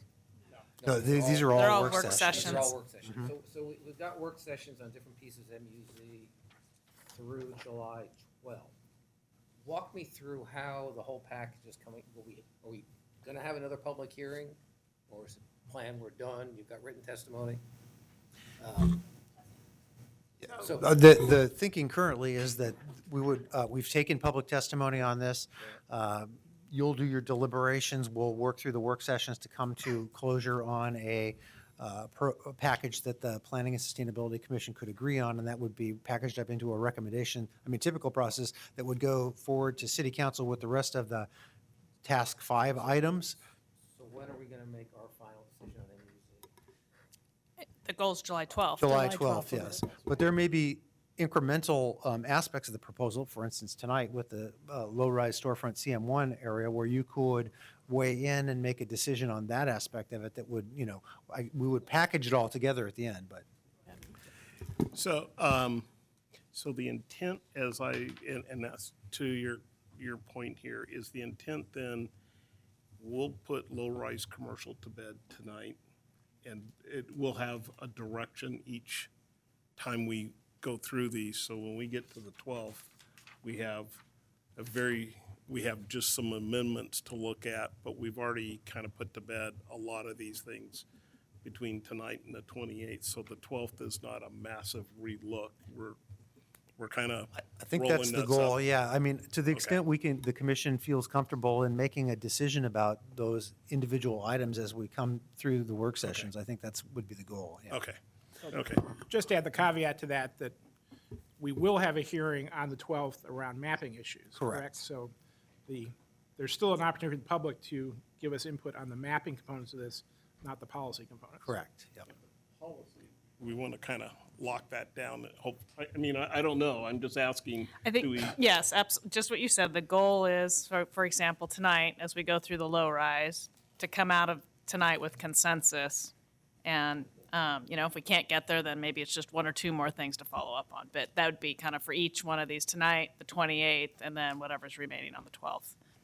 I'd add, this one's a little bit more discrete than some of the other ones. The other ones are a combination of code and map issues. So the other ones we'll have to see. Staff's got to work through some of those and come back to you with some ideas and recommendations and work through that briefing session to kind of get to those as well. So those might be situations where you might want to make more of a tentative recommendation based on the outcome of something else. But I think, for this one, it's fairly discrete. I think, at least for some of these, you'll be able to get to an answer tonight. Yeah. And like we've done in a lot of other processes, for most of these, when we come in with it, we'll try to have some choices for you up front to say, you could go this way, or this way, or think of another option through the discussion, but in order to be able to help you move through each item somewhat rapidly, and to be able to give you the questions ahead of time and sort of the direction before you get into the meeting. Because it is a lot to cover, and we want to be able to keep this on track if we can. Okay. Jeff, go ahead.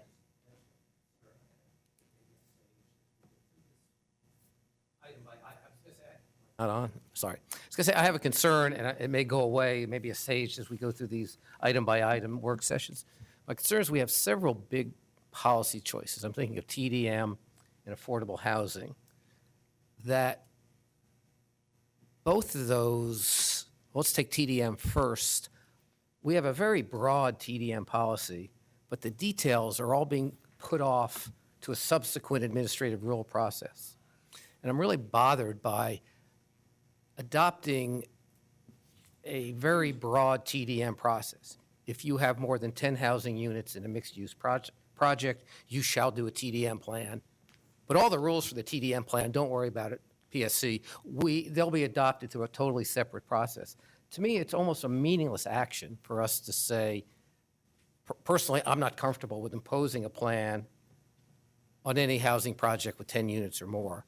But I'm particularly uncomfortable. I don't know what those plans are. And so you're asking us, I don't know how I can make a decision, and maybe other commissioners will get So more I can maybe comfortable. jump in there a little bit. Okay. It's my understanding when they come back to us with the TDM plan, that they're going to come back with a very specific proposal on how it relates to mixed-use zone. Is that correct, Barry? That's our understanding, yes. As part of the mixed-use process. So when we make a decision on TDM as part of our mixed-use recommendation, we will know the details. I think what you'll hear from PBOT is a specific recommendation for what we're calling an off-the-shelf, a plan that has some standards in it. And then when you are approving mixed use with a provision in our code that says that there's a TDM requirement, you'll be basically enacting that off-the-shelf provision that PBOT is bringing to you on the 14th. Correct. Okay, so we will have the substance there. That's the goal. Okay. And then, as I would say, tied to the affordable housing, part of the briefings that are happening are help lay the groundwork for some of the work that's happened in the past to bring everybody up to speed, as well as is in process, so that you can understand how everything fits together. Hopefully that'll relieve some of the, I would imagine, anxiety everybody has about how this is all coming together. And if it doesn't, then we need to talk about it after those briefings, certainly, and on the 28th, and figure out kind of how those next steps could And happen. again, I was just raising concern, and if no, it gets, makes sense. hopefully it will work out. It'll get worked out in our work sessions. Any other kind of general questions? If not, we'll move right into low rise. Great, okay, well. I'm going to jump in a second. Except for one thing. Forgot One more about thing. Eli. Go ahead, Eli. So I've got a conflict of interest, which I should just disclose, and then I'm going to bow out for this session at least. I bought in the beginning of this month a 100 by 100 foot property ice cream parlor on Northeast 42nd.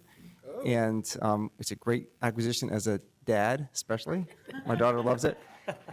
However, it makes it complicated for me here because, as you pointed out, this is in this project we're dealing with mapping and code. And as I checked in with legal counsel, they said, well, you can be involved in the code part because the rules apply to every property in the city, but not the mapping part, even though all the commercial areas are being remapped. So based on that, at least for now, I'm going to bow out of the discussion on the mapping part, which is the focus of today's discussion. And if, as is laid out right now, it would be a lot of me bopping in and out, and it would be awkward. I'm not sure if there's any way to think through that part. But I'm hopeful that between now and when those sessions come, we can figure that out. And I'm also hopeful that this doesn't bonk me out of discussions about the big vote that happens, when all these plans get consolidated and there's a remap across, other zoning categories as well, institutional zones, things like that. So. Just one second. We are in discussion, just knowing Eli's situation, we're still working with the city attorney's office, and we have an officer meeting next Thursday, and we hope to have some actual a little bit more clear response from them by then. We'll share with the officers, and then we'll bring this back to the full commission to see if anyone else might have a conflict of interest as we work through this. Great, thank you. Teaches you to I go have ahead. one. Go ahead. Oh, I have to disclose conflict of interest. I own a piece of property just off of the Mississippi corridor. It's not currently selected for the CM1 zoning, but it's on this map in this thing. Okay. I unfortunately don't own anything. But might conflict us out. I don't know. We'll have to wait. Just kidding. Okay, let's. Okay, so what we were intending to do with this is to, walk you through, basically remind folks of what the intent of the proposal was, what we were trying to achieve, why we proposed it in the first place. And then Bill is going to walk you through all of the areas that we have proposed the CM1 low-rise for, what the attributes of those areas are, and at the end of it, we've got kind of a scorecard, if you will, that talks about, what the testimony from our read of the testimony, what it reflected, which ones received lots of testimony and what the direction of that testimony was. And then we offered up in that, on the back of this memo that we sent out and is available for the public if there's anybody that wants to pick it up front, a draft options for next steps. We'll review that with you, but we had 4 different options that ranged from, keep things kind of intact, it's a sound proposal, or, change it, or, all the way to virtually eliminate it depending on what the PSC's position is. So eliminate it with some options for additional design or historic resource protection. So that's kind of what we're going to do. So I'm just going to launch in. So just reminding folks that the intent of the low-rise commercial storefront areas was to respond to community concerns and interest in preserving the scale and the character of these low-rise Main Street areas, places like Multnomah Village or parts of Division Street, Hawthorne, Wall, providing some capacity for growth and development within the majority of the mixed-use areas. We wanted to retain allowances for retail and commercial uses here, so we added some provisions to the center's Main Street overlay that broadened the allowances for retail and office uses because those are important in supporting these complete areas as anchors of commercial districts, regardless of their height limit. So we want to make sure that was there. One of the things you heard testimony about, by the way, was the limitations that the CM1 zone has on things like warehousing and manufacturing and distribution. And I would preface this whole presentation with a footnote that, it is within the realm of possibility if the commission wanted to retain the CM1 proposal in this area and felt that that was a sound proposal, that we could certainly amend the Main Street overlay zone and other portions of the code to kind of bring the development allowances that are allowed in the CM1 zone in sync with the CM2 so that there weren't those kinds of conflicts. That's a relatively minor thing to do. But we did make some provisions there already. And so the mapping and the consideration of these areas was based on looking citywide for areas that had concentrations of 1- and 2-story storefront commercial buildings. Bill did the lion's share of work on this, really looking through, doing a lot of Google Drives and a lot of aerial photo analysis, looking for these areas, and then kind of doing some field work to reconnaissance to confirm things.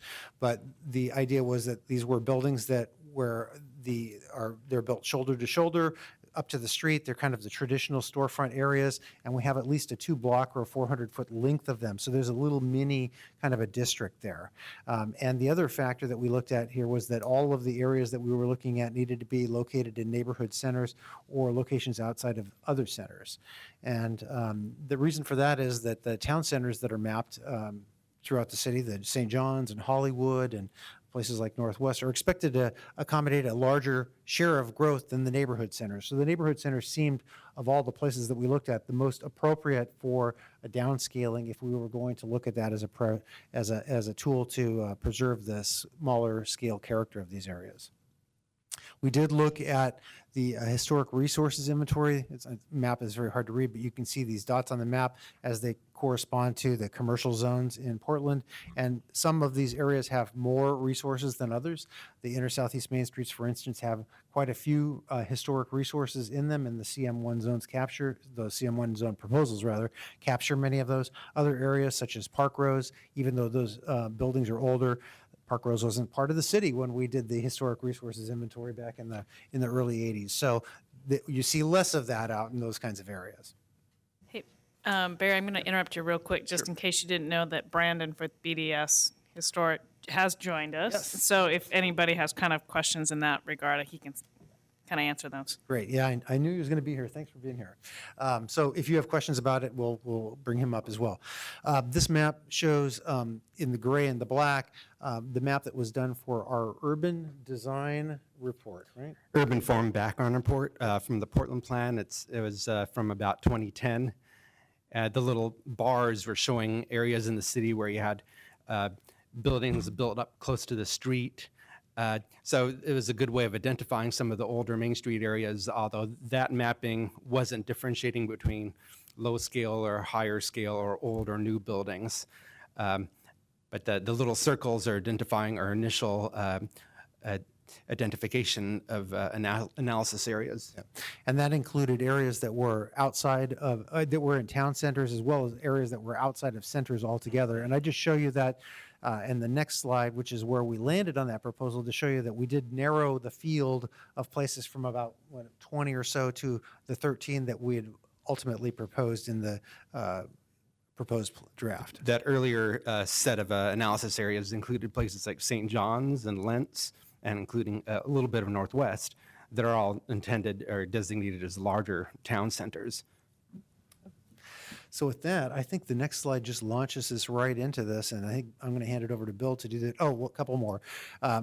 Just a reminder of what we thought the way this would work would be is that the lower rise areas with the CM1 zoning would limit buildings to, or new buildings to a 35-foot height limit. They would kind of constitute the core area of an older part of the main street.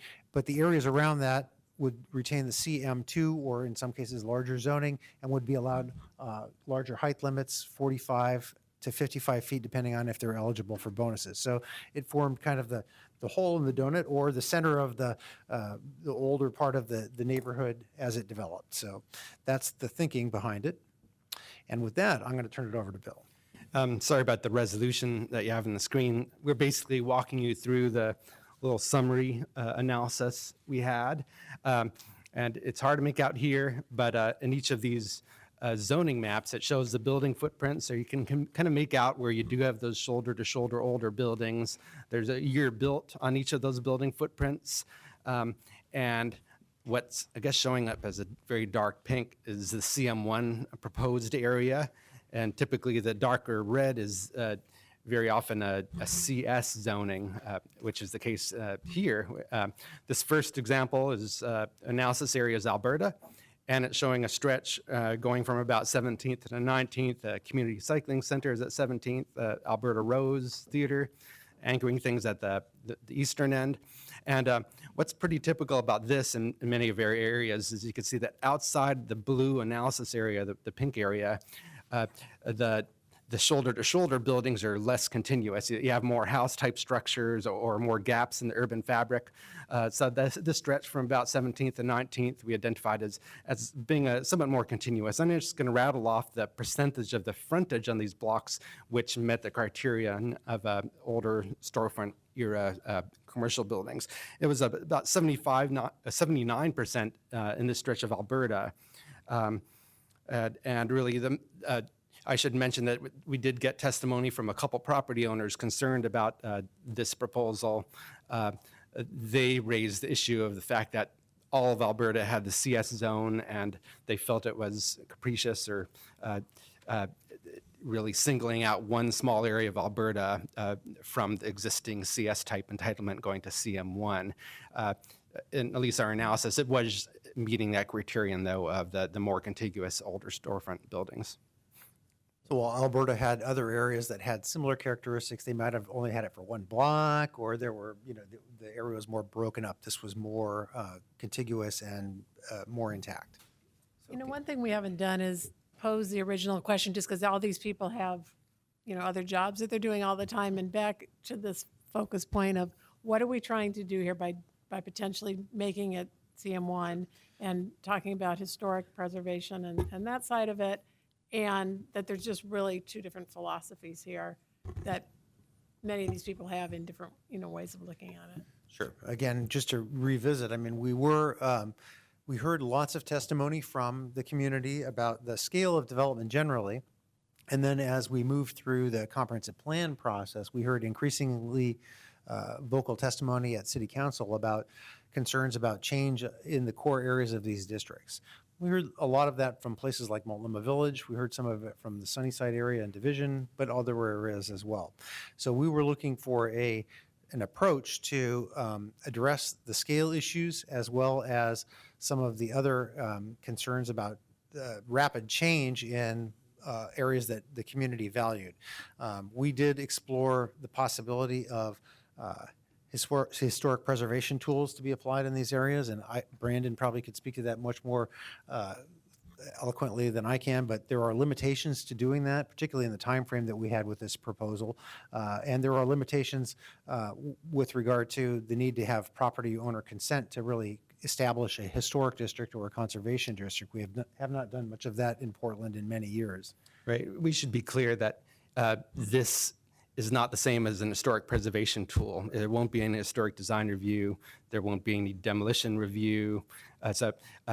It can do something to preserve the general scale and general characteristics, but doesn't ensure preservation except perhaps for relieving some of the development pressure. And most of these areas where you have the 1 and 2 story buildings, the 45-foot height or 4-story allowances is twice the scale of what's there currently. But yeah, it's not an historic preservation tool. It will respond to scale. The other thing I would add to that is that, as we said, many of the neighborhoods had been requesting lower scale development throughout the Main Street areas. Division Street, for instance, many advocates in that area asking for lower scale buildings throughout that area. Multnomah Village, you've heard about that request from them as well. We were concerned about the limiting development capacity and really putting a damper on that if we broadly applied lower height limits. So we looked for a solution that was more selective and could be refined and applied to a smaller subset of places that where there were these intact kind of storefront areas and the areas that people were most interested in preserving the scale of. We're going to be presenting some options for you afterwards that really run the gamut of approaches to how you might move forward with this, from depending more on a narrower historic preservation focus or something more like what we had originally proposed. Just in the interest of running through some of these. Can I just ask just so I'm looking at this correctly as I go through it. So CS, you said, so a lot of these areas were already zoned CS, and that allows up to 45 feet, you said? Yes. Most of the areas had CS zoning or, and in some cases, CG zoning. Both those zones currently allow 45 feet of height, which is 4 stories. And so going to CM1 would reduce the height limit to, or allowance to 35 feet.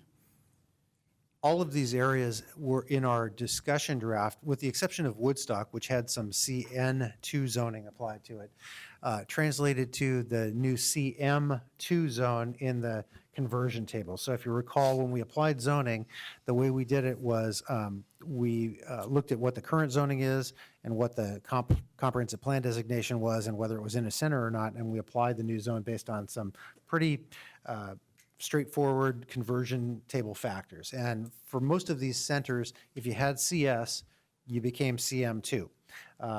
And the difference is that in these areas, when we after the discussion draft, we went back and looked at them again more closely and proposed the CM1 to address these issues that we're talking about. So let me just give one more piece of direction. I'm just trying to help you get to narrow down things. You've got 13 areas. The first question is whether you think this is ever a good idea or never a good idea. And if you think it's a good idea, then in which of these areas does it make the most sense, given the criteria that they're going to lay out as we're walking through this in terms of, having contiguous properties and all of the other issues around the age of the buildings and things like that. So a question related to sort of the durability of this tool. So if we zone CM1, the property owner still has the right to come in and apply for a zone change. And we got testimony around that. Basically, some people saying, well, you're taking away my zoning, but you allow me to buy it back, is the way they referred to it, because they'd have to pay the application fees to go through the zone change, right?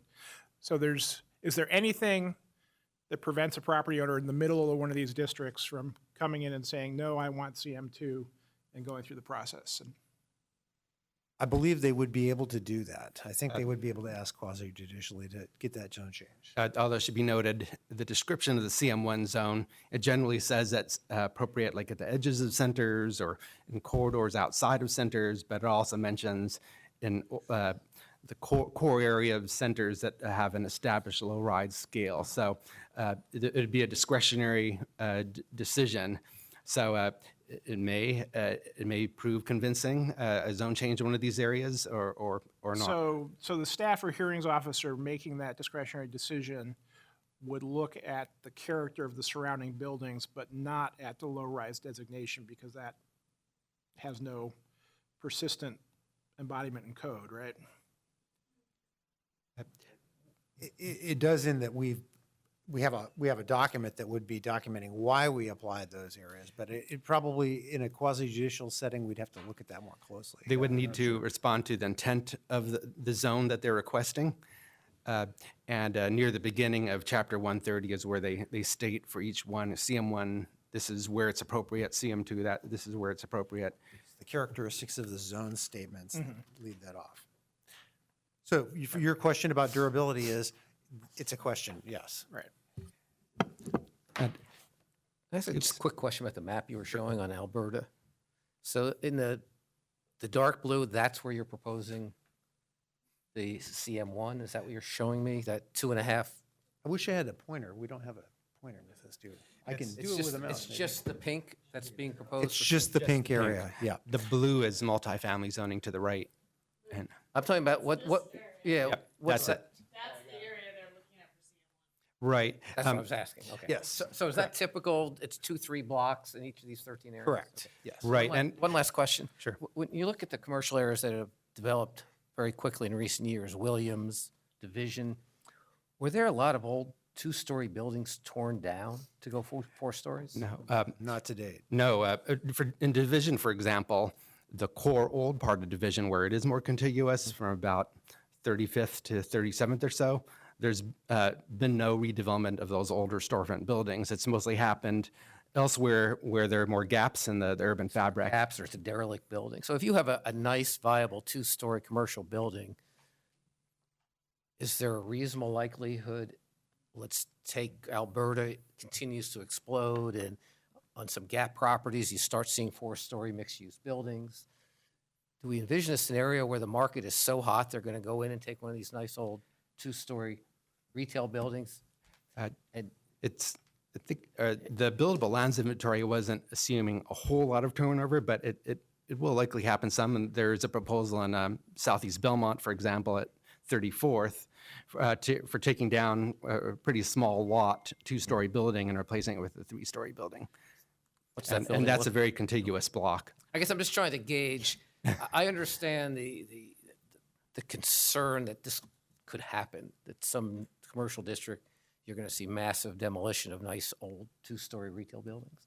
I'm just trying to gauge how realistic a concern that really is. Yeah, I just find this an interesting use of our time if there's only one proposal on the, we're looking at one proposal to redevelop a 2-story building if this hasn't been a rampant.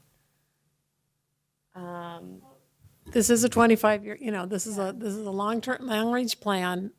It was something that was identified very clearly in development of the comprehensive plan. It was something that was discussed at council in terms of maybe this is a pressure release in some areas. And what we didn't have is when we first talked about it, we didn't have 13 areas. We had a few.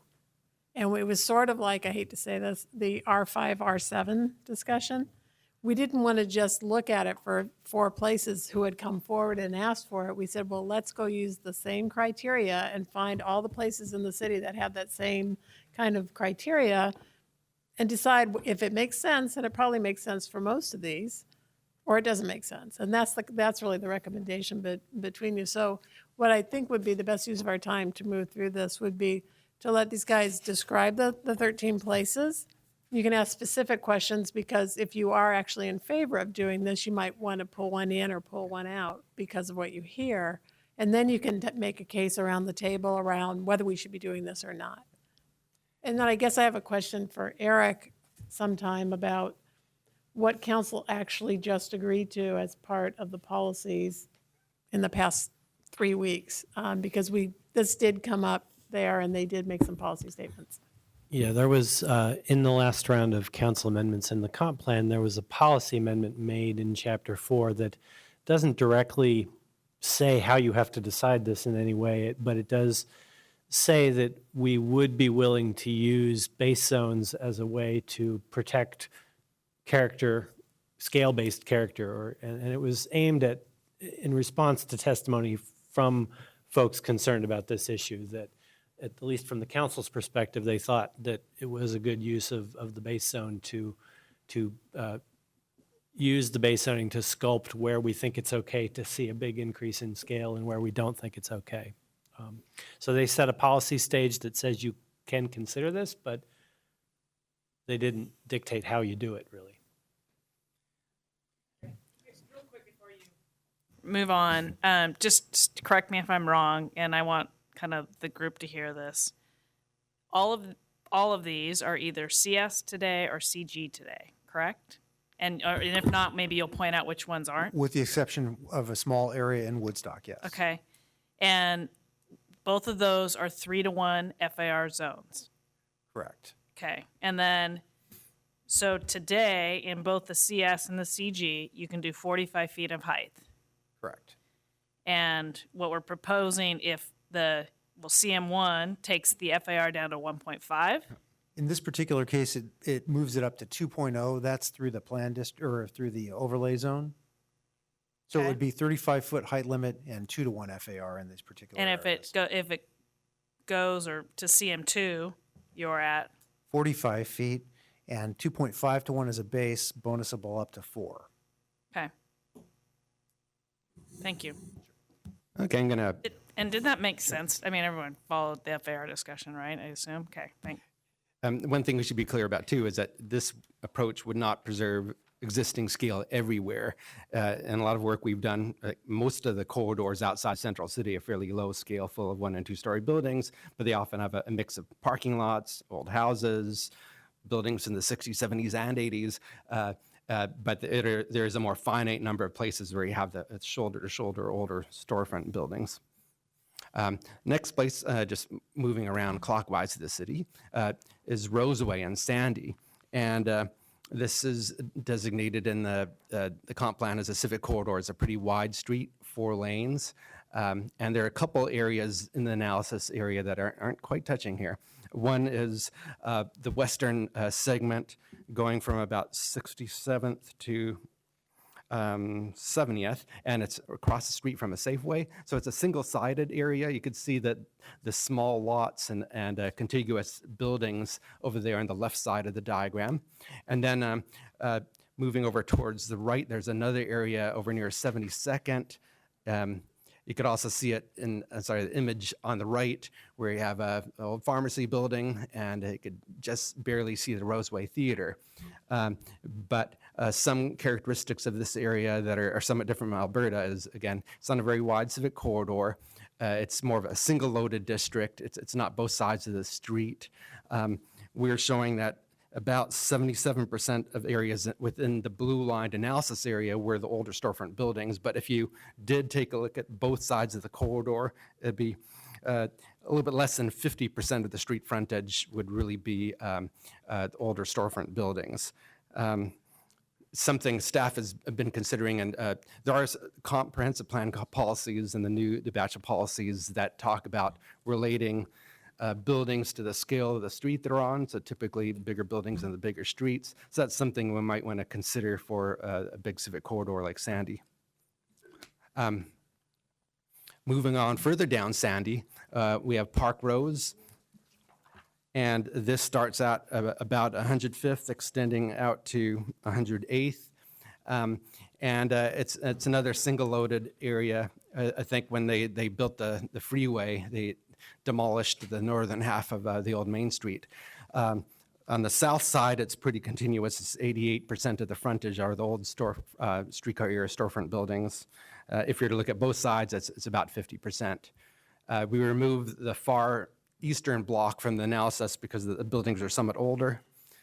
Wish I had a pointer. But at any rate, this is one where high proportion of the buildings in the analysis area are old storefront buildings, but if you look at both sides of the street, somewhat less so, and it is definitely a wide street. You can see Sandy and the old Park Rose Main Street there. I should have mentioned something before I left Roseway. In terms of testimony, we did receive one piece of testimony from a property owner who was against their proposal, and one piece of testimony from a community member who was for the proposal, but not a whole lot of testimony. in terms of Park Rose, we didn't receive a One formal. more comment, sorry, I'm just trying to, because I want to get us to as we're going through these, if you can take notes so that you're like looking at, I like this one in, and this one makes sense, or this one, so to differentiate Sandy from the first one, this is a much larger corridor. It has some other issues around it that are different than Alberta, for example. Park Rose is the only place in east of I-205 that's on the list of potential CM1 storefront areas. One thing to bear in mind. We didn't get formal testimony on this one, although Barry was at, I believe, the Park Rose Main Street meeting. And did you say anything about the response? Yeah, there? we introduced this topic at a Park Rose Main Street meeting where they were discussing other topics. And, you know, I wouldn't say that there was a resounding endorsement of it, but there were certainly some people nodding and suggesting that they certainly valued the historic character of those buildings and seemed to be an appropriate scaling kind of tool. But again, I wouldn't say that there was we didn't receive any formal testimony from Park Rose at all, one way or the other. I just have a question about that. Can you tell? I mean, you're just kind of cruising by and looking at them. Do you know if the buildings are in any kind of shape, or, you know, whether, you know, Right, they're right. about to be replaced anyway, or, you know, I'm just kind of curious because that's kind of my neighborhood, and I've always kind of looked at those buildings and sort of wondered whether they were all riddled with water damage or what. This was nothing like a formal historic resources inventory. We weren't looking at whether or not the original architecture was intact. In many cases, including this one, the buildings are built, say, in the 1920s, but the facades have been changed many times over since then. We weren't trying to determine whether or not their original architecture was intact or not. We were really just looking at does it meet the criterion of being an old streetcar era building, and no judgment as to whether it's architecturally intact. Another next place I have in our list was Kearns or Northeast 28th, just a couple blocks north of Burnside. This is another single-sided example. You have the Lowerhurst Theater just to the west of the southern portion of it. But 100% of the buildings in this stretch, you can see a couple views here, meet that criteria. I'm sorry. It's a pretty small stretch, just a couple blocks. And it's just a two-lane main street, a typical 60-foot wide street. Moving on further down in southeast, we have Belmont. It's a fairly small stretch, extending from about 33rd to a little bit past 34th. Just so you know that the dots you see on these maps are showing properties are on the historic resources inventory. And occasionally you'll see squares, and those are actual landmark buildings, historic landmarks. Here's a couple images showing that area. It's a pretty contiguous block between 33rd and 34th. We found that about 75% of the properties met that criteria. I wish I had a pointer. There is a building, an old 19-teens building, I believe. That's a 3-story building. It's one with a dot there. We did not include it because we're really focusing on the 1- and 2-story areas. The idea being when you have 3-story buildings, something just 1 story higher is not that different in scale. But the proposed CM1 would allow a 3-story building. Correct. Yes. And in terms of testimony for the 28th example, we received nothing. And for Belmont, very little testimony, actually. I think we had 1 comment in favor and 1 comment opposed to it. Nearby is Hawthorne, a small stretch from 35th to about 38th. You can see from the little squares, it has a few landmark structures. 68% of the frontage met the criteria. A number of the buildings, like some of the small lots towards the Fred Meyer, are actually from the 1950s. They weren't counted as meeting the criteria, but they're basically continuing the general scale and street frontage characteristic. Can I ask how often you encountered buildings that were of the right era but were 3 stories rather than 1 or 2? It's definitely a minority of places. Most places are 1 to 2. Kenton, Denver Avenue has a few that are 3 stories. But further out from the central city, outside the Northwest District, they're mostly 1 and 2 stories. I don't know if Bill mentioned this, but Hawthorne, again, has one of the wider rights of way. It's a 70-foot plus right of way here. And so that is part of one of the criteria that we're going to be asking you about at the end of this as to whether or not we apply it in these kinds of places. And you did receive quite a bit of property owner testimony in this particular location, as well as some community testimony. Yeah, actually, for Hawthorne, we did not, we received like one piece of testimony in support, multiple pieces of testimony against the neighborhood association, or neither neighborhood association in this area chimed in or provided testimony. And this is testimony against the CM1. Or any official testimony on the proposal. Oops. And moving on down in that trio of main streets, Division has a cluster of older streetcar era buildings extending from about 35th to 37th. And it's in that pink area again, and it's about 78% of the frontage are the old streetcar low-rise buildings. It does include one building, kind of a smack dab on the north side of the frontage. That's a 3-story building that's newer. And there's a newer 4-story building just outside of the analysis area at 37th. And Can you remind me in general what testimony was on Division? Sure. Division, we didn't get any property owner testimony. We had the other miscellaneous public testimony is pretty split. About equal numbers were against the proposal and for it. The Division Design Initiative was in support, though, of this proposal. We did not receive any testimony from the Richmond neighborhood in support of this testimony, so we can't say where the neighborhood association stands on it. And moving further down in southeast, Foster. It's another civic corridor, very wide street, almost, I think, about 100 feet of right-of-way. And this area is what some people call the heart of Foster, extending from about 63rd to just past 67th. And about 69% of the frontage are the old low-rise streetcar era buildings. There's a scattering of some 1950s ones as well that are fairly low-rise. Unlike some of the Sandy examples, this one has a fair amount of building frontage on both sides of the street, but it is definitely a big civic corridor. In terms of testimony, we got testimony from a property owner opposed to this. One point he brought up was that there's community aspiration for this heart of Foster to be an anchor for this area, and is concerned that this area hasn't fully ripened into serving that role, and some concern that a CM1 approach could stifle investment in the area. On the other hand, though, we did receive testimony from the Powell Foster Neighborhood Association in support of this proposal.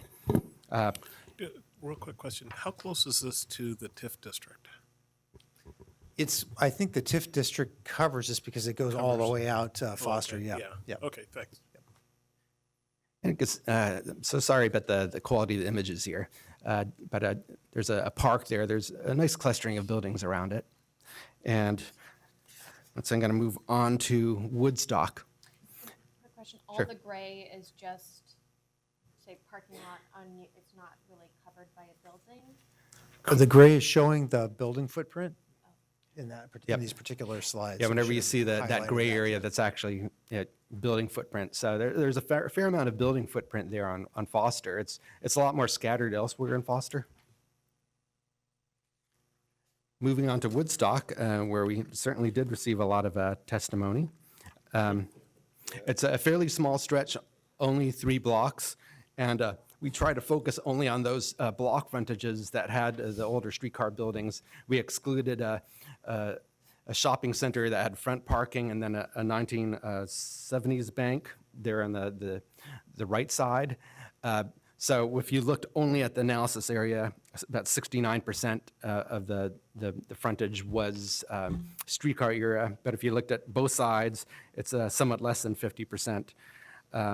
And there's a new Seasons building smack dab in the center block that interrupts the contiguous aspect of the older streetcar buildings. This one, probably more than others ones, was a bit iffy in terms of some of the attributes.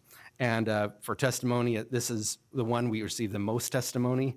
It was almost unanimous in terms of people's opposition to the proposal, a lot of property owner testimony against it.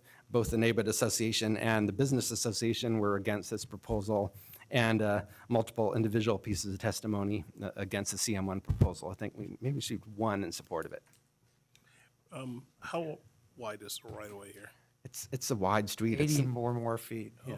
Oh, okay. Yeah, yep. It's as wide as most of our civic corridors. Yeah. And although it is designated a neighborhood center in that area. Another East Portland place is a Montevilla, or somewhat inner, over near 82nd and Stark. And this area is actually a pretty contiguous collection of buildings extending from 78th to 81st. And 81% of the frontage are the low-rise streetcar area buildings. We, however, received no testimony. Actually, one piece of testimony from a property owner against this, but nothing from a neighborhood association or anyone else. Oops. And this is going to be a hard one to show map-wise, but I can go point at it if you'd like.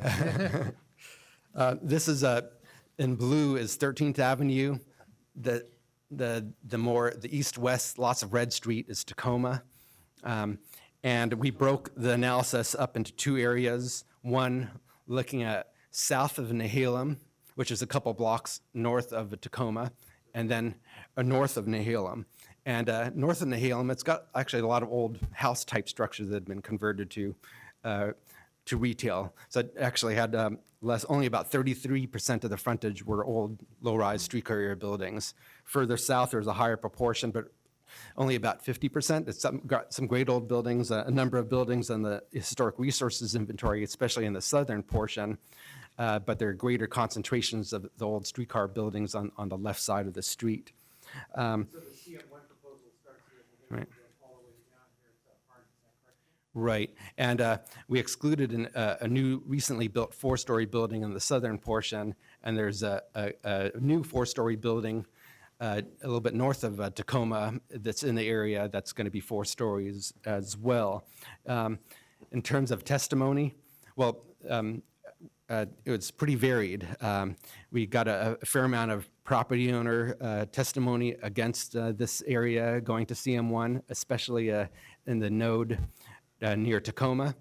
In that Tacoma node, only one of the 4 properties or corner properties is an old streetcar area building. The 3 others are newer buildings, and the argument they made was that Tacoma is a pretty major corridor, leads over to the Selwood Bridge.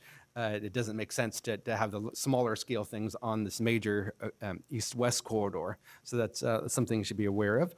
The Selwood Moreland Neighborhood Association, though, chimed in support of the proposal.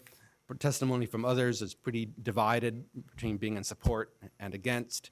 The neighborhood association was proposing, would like to have the CM1 area extended another block up north to Miller.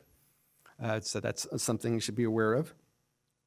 Anything else you want to add to that one, Barry? It's a standard 2-lane Main Street, 60 feet of right of way. And how wide's Tacoma? Tacoma's also 60 feet. It seems a lot wider, but it's a 60-foot right of way. It's got, I think, more space allocated to auto travel. And we had testimony about, I think it was Killian Pacific owns a parking lot on the corner of Tacoma and 13th. Is that? Yep. Somebody said they wouldn't redevelop at the lower. I think that they have, must be this one. Yeah, only the northwest corner of the intersection is an older streetcar area building. All the other 3 properties fronting onto that intersection are newer buildings. Another property or area in Selwood Moreland is the Moreland area over near Milwaukee and Bybee.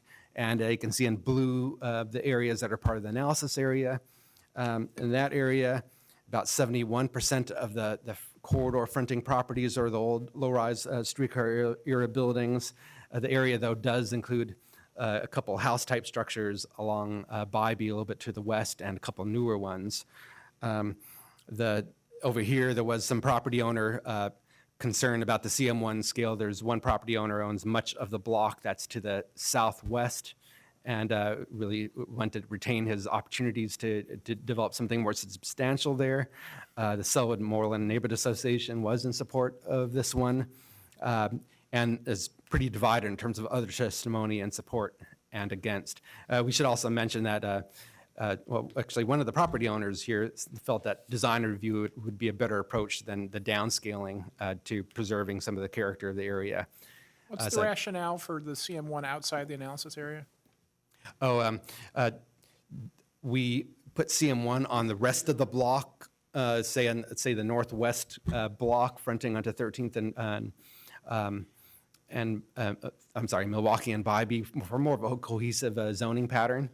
And the post office? The post office was previously zoned residential, and a district liaison proposal was to have it go to a CM1 zone. And the images of that intersection there, fairly definitely fitting the characteristics aspect.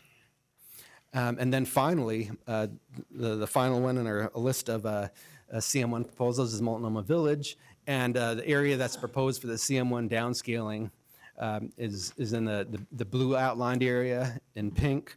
And it's about 77% of the corridor frontages have the low-rise streetcar area buildings. And it has a good scattering of properties. You can see the dots that are in the historic resources inventory. This is definitely the core part of the Multnomah downtown. You can see how the building footprints are a lot more contiguous than elsewhere. With Multnomah, the testimony was very much for the proposal. The neighborhood association shared testimony they had previously shared with City Council. I think a list signed by 127 people in support of a 3-story scale Multnomah Village. There were no property owners chiming in against the proposal for this portion of Multnomah Village. And let's see, should note that Multnomah Village was requesting, though, that CM1 zoning be applied to the entire Multnomah Village area, not just this area. So that's the caveat to theirs. So let me. You also notice on this map that there's some other CM1 areas that are adjacent. Those are primarily decisions that were made by the district planner to apply a CM1 zone, or because there was an existing neighborhood commercial zone in those areas. And probably it's not surprising, it's a fairly narrow main street. It's actually a standard 60-foot right-of-way main street, like most of the east side ones. So it's got something in common with a number of these areas. It does have a fair clustering of older low-rise streetcar era buildings, like the other ones that has frequent transit service. So yeah, that's not a distinguishing aspect. And Barry is going to walk you through a table that summarizes at least staff's initial assessment of some of the strengths and weaknesses of these various areas to encourage a consideration of different approaches for how to move forward with this and how to parse it out. So real quick, I have a question for you, and it looks like Gary does as well. It looked like you have, of these areas, 3 that had maybe significant historic resources as a cluster in them. That'd be Multnomah, Selwood, and Belmont, if I've got those kind of narrowed down correctly. Hawthorne has a scattering of them, actually some landmark properties. Are there enough in any of those districts to create a historic district? I just wanted Brandon to have an opportunity to talk. We're looking to Brandon to join us for that one, yeah. Come on up. Brandon Spencer Hartle, Historic Resources Program Manager at BPS. Kat, I think it's a great question, and it's one that we don't have a solid answer to. The survey data that the team used to kind of evaluate where historic resources are located largely dates to 1984. And so while that data still, buildings have gotten older since 1984, so likely they're still historic or potentially historic, we haven't done a historic resources inventory since that time.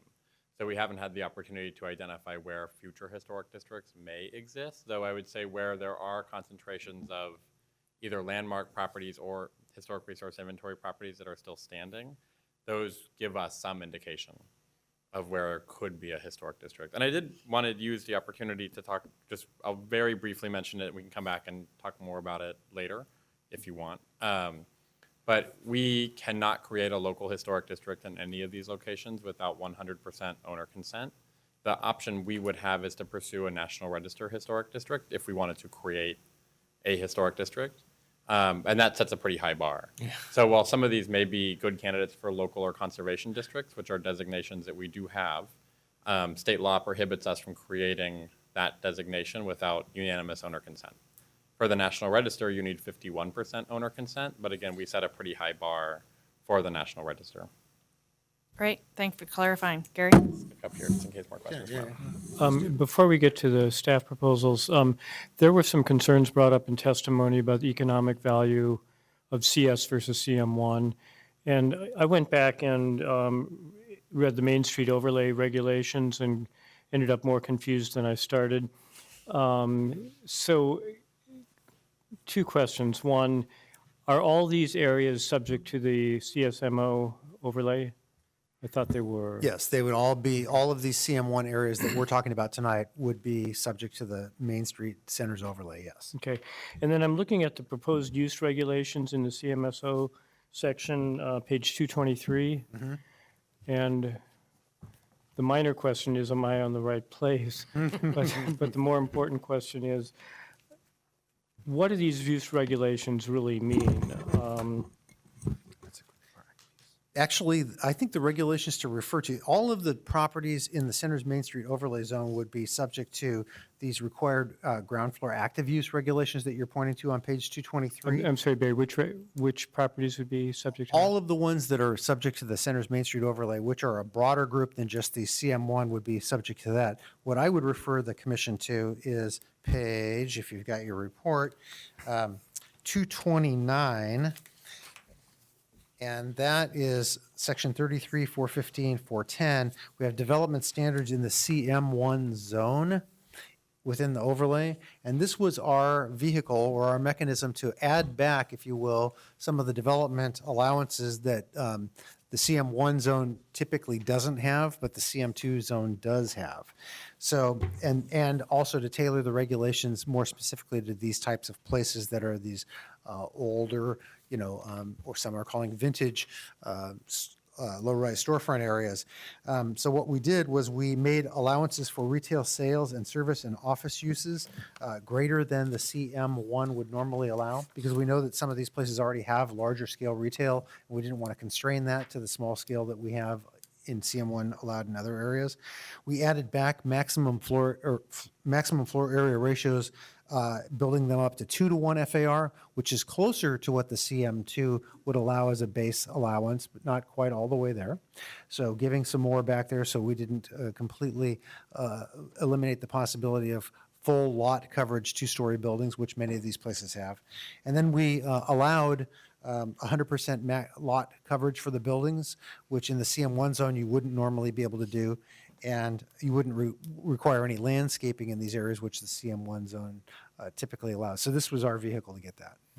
We should mention that there are a couple land use things that are different between the CM1 and the old CS or CM2. We got testimony concerned about vehicle repair facility. It was actually in an old building, but vehicle repair is not allowed in the CM1 zone. It is in the CM2, and there's some additional limitations on manufacturing and production. That's not to say we couldn't craft the CM1 in these kinds of areas to allow the full CS kind of range of uses. That's really what I was getting at. We heard testimony from Hawthorne neighborhood, and I'm trying to remember the other, and Selwood, both. Right. That I interpreted as saying, moving to CM1 compromises our current ability to do a wide range of commercial activities. And so when I go back to the CMSO regs, it talks about uses. In my confusion there, it's talking about within 100 feet of a transit street, and I assume that means on a transit street as well. 25% of the ground level area must be chosen in one of the following activities. Mm-hmm. So what happens to the other 75%? And why these these are expressed as permitted, but there's not a corresponding list of prohibited activities. And so I'm wondering about the kind of, how do you interpret all this? And what does it really mean for the property owner now and in the future when the zoning changes? So a couple things just to clarify. So the regulations in the Center's Main Street overlay kind of augment what the allowances are in the base zone and provide some additional requirements beyond what are required in the base zone. So what you're looking at here in terms of on page 223, just to keep track of where we are, under 415-200, required ground floor active uses. This was our, if you recall, when we showed you the slideshow about the Center's Main Street or the centers and the Center's Main Street overlay, we said that we would be requiring active uses there. The idea there is to create more active places where we didn't have buildings that were fully committed to residential at the ground floor. We wanted to try to promote an active type commercial use or some other use at the ground floor besides residential. So this provision in the code simply requires that a portion of the ground floor space in those buildings that are in this area have to have that active use at the ground floor.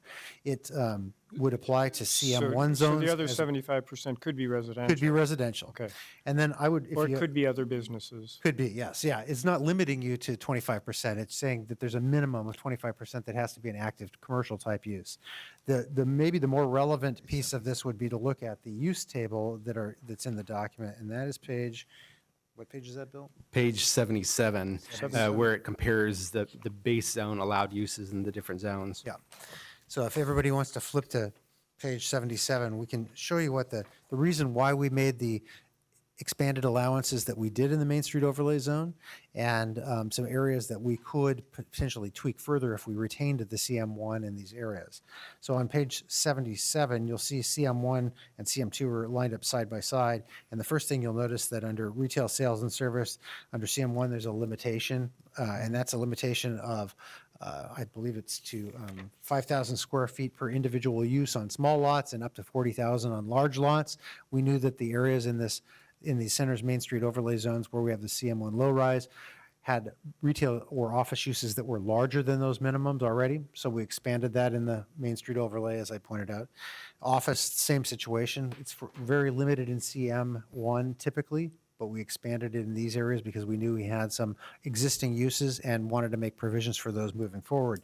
The things that are quite different, though, as Bill pointed out, are vehicle repair, and that's certainly something we could make an allowance for in these CM1 areas if we wanted to continue to use this as the tool to address scale. We could also make provisions for commercial parking and generally line up the use allowances in these areas more similar to the way CM2 use allowances are lined up. So that would address the issues that you heard in Hawthorne about concerns about manufacturing and production. So can I do a brew pub? You can, and the limitations would be lined up more along the lines of CM2. Warehousing and, wholesale sales could be made to be allowed in these areas if you wanted to stay with the smaller scale height limits. So you're essentially prepared to be CM2 except for the last 10 feet. But the height. One of the options that staff actually considered in these areas when we were looking at this was to actually just apply CM2 and have a height limit map in these particular areas. And that was deemed to be not as workable from a code perspective and from a development services perspective and other perspectives. So we went with the CM1 as the proposal, but that effectively is what we could do. Yeah, so I'm trying to balance two things. One, well, let me reiterate a question before we go there. So these regulations and mixed zone primary uses, they would become effective when the comp plan is approved and we move into implementation, right? Right. So Early if I own a 2018. building, so the gentleman who talked about not being allowed to be a jewelry wholesaler on Hawthorne, that will happen with adoption of the zone. Would be a non-conforming use. It'd become a non-conforming, yeah. They could establish under today's zone, no problem. And if we didn't make any amendments to this at all to make that an allowed use, that would become a non-conforming use in that zone, yes. But again, we could make amendments to the So code. non-conforming use that would be applicable to the owner until the property turns over? Well, it would continue, that type of a use would continue to be non-conforming use. So let's say that property was sold to another user that wanted to have a manufacturing or a type of use in there, there would still be limitations on that. Yeah. I My, know- my underlying concern is just limiting, people have invested in these properties over a long period of time, and then limiting their economic value as a result of the zoning. I'm having a hard time seeing how that makes a lot of sense, as long as we're achieving the general goal of having higher density, more walkability, more retail and street access, pedestrian access to facilities. So I'm wondering if a shift towards a more open commercial uses in the CM1 would make sense. We certainly can, I think that's a debate that the commission needs to have here. I mean, that's the kernel of the question here, yes. We can do it two ways. We can, potentially change the zoning to be more CM2 proposal, if that's the direction the commission wants to go in. And we want to get to the testimony chart and show you what we heard, or at least illustrate that. Or if you wanted to retain the scale, we could make the use allowances more generous so that we're not hamstringing those operators that want to do the warehousing and want to do the manufacturing and production, and liberalize that to some degree while retaining the height limits of the CM1. So we can go either direction. So Barry, perhaps in the interest of time, it'd be helpful to have you let's just summarize your proposed options quickly. I think we can also read them, so we don't need to go into too much depth. And then let's get into a little bit of discussion around and see if we can't get you some direction tonight. See where the commission is on this. Correct. Well, so the slide I'm just showing here is some work Bill and I did just to kind of summarize graphically the kinds of places and the relative levels of testimony. So a white circle represented testimony against the proposal for the low rise, and a black circle represents testimony in favor of the low rise. We separated out in property owners, neighborhood associations, which in the case of Division includes Division Design Initiative and others. And so what you can see here is that Woodstock, clearly we had no support across the board. They were very unanimous in not wanting to go down that pathway. In most others, we had some split. Roseway, we had a little bit of both. Park Rose really was silent. Hawthorne, again, not in favor of it. Foster, again, the neighborhood association weighed in on it, but not other folks. And then the ones that looked like they had the most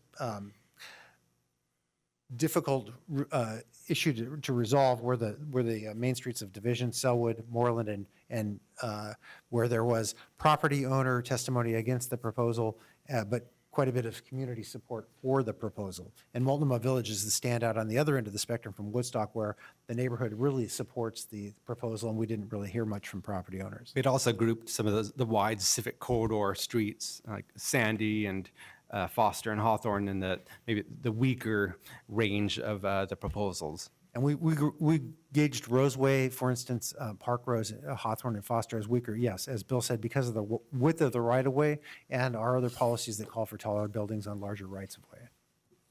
So with that, Yeah, that was good. That's a very helpful graphic. So with that, we had 4 options for the commission to consider, and I'll just run through them really quickly, and maybe that's a starting point for your debate. One was to keep the proposal mostly intact, retain the CM1 zoning, expanding those use allowances, as I mentioned just a moment ago to Gary, to broaden that base of allowances, but basically keep it at the low-scale CM1, except for Woodstock, where it was clear that they did not want that. Number 2 would be to narrow the proposal, removing those areas that are on the wide civic corridors and Woodstock, so that would remove places like Roseway on Sandy, Park Rose on Sandy, Hawthorne, Foster, and Woodstock, but keep the smaller scale main streets, Alberta, Division, those. The third option would be to narrow it even further based on the level of community support. So we would take quite a few more out of there where there was either property owner opposition or other community opposition. So that left us with only Division, Sellwood, Moreland, and Multnomah Village. And then finally, a fourth option, which is really not addressing the scale issue that the CM1 addresses, but might address some of the design elements that other folks in testimony suggested, was to maybe we don't go down the path of the CM1. Maybe that was not the best option for application. We thought at the time it was a good solution to some of the problems we were hearing, but based on testimony, maybe there's another option. So this would potentially rezone those areas to CM2, but either look further into historic district designation for the areas that qualify, and we'd work with Brandon down the road to kind of get that going. There's some risk involved in that. Or second option might be to apply the design overlay in those areas where it's not currently applied, potentially with some additional design guidelines or standards that are specific to these low-rise storefront kinds of buildings that might be crafted during the DOZA process. So those standards don't exist today. We think they exist to some degree, but not as strongly as we might want to have them apply in these areas. We should mention that we did receive testimony from the Landmarks Commission, and they were in support of this approach. They were concerned about the small H historic areas. So that's something that we should be aware of. Our advisory group is definitely split. About half the group felt that we already have tools, historic preservation tools, whether individual landmarks or historic districts that you use to preserve the historic character of places. But there is not consensus on that. So, is it quick? Go ahead, Chris. No, you can, if you want to set it up, go ahead. I'll take my turn. So in general, I guess what I was kind of hoping, and again, I'm just kind of watching time, trying to see if there's any way of getting us out of here at 8. Maybe a show. Let me kind of run through just 1, 2, 3, 4, kind of show of hands, get a temperature for where we're at, and then we can kind of take discussions from there. Does that sound good to everybody? Yeah, You're kind of stuck with, I guess, what I'm leading, huh?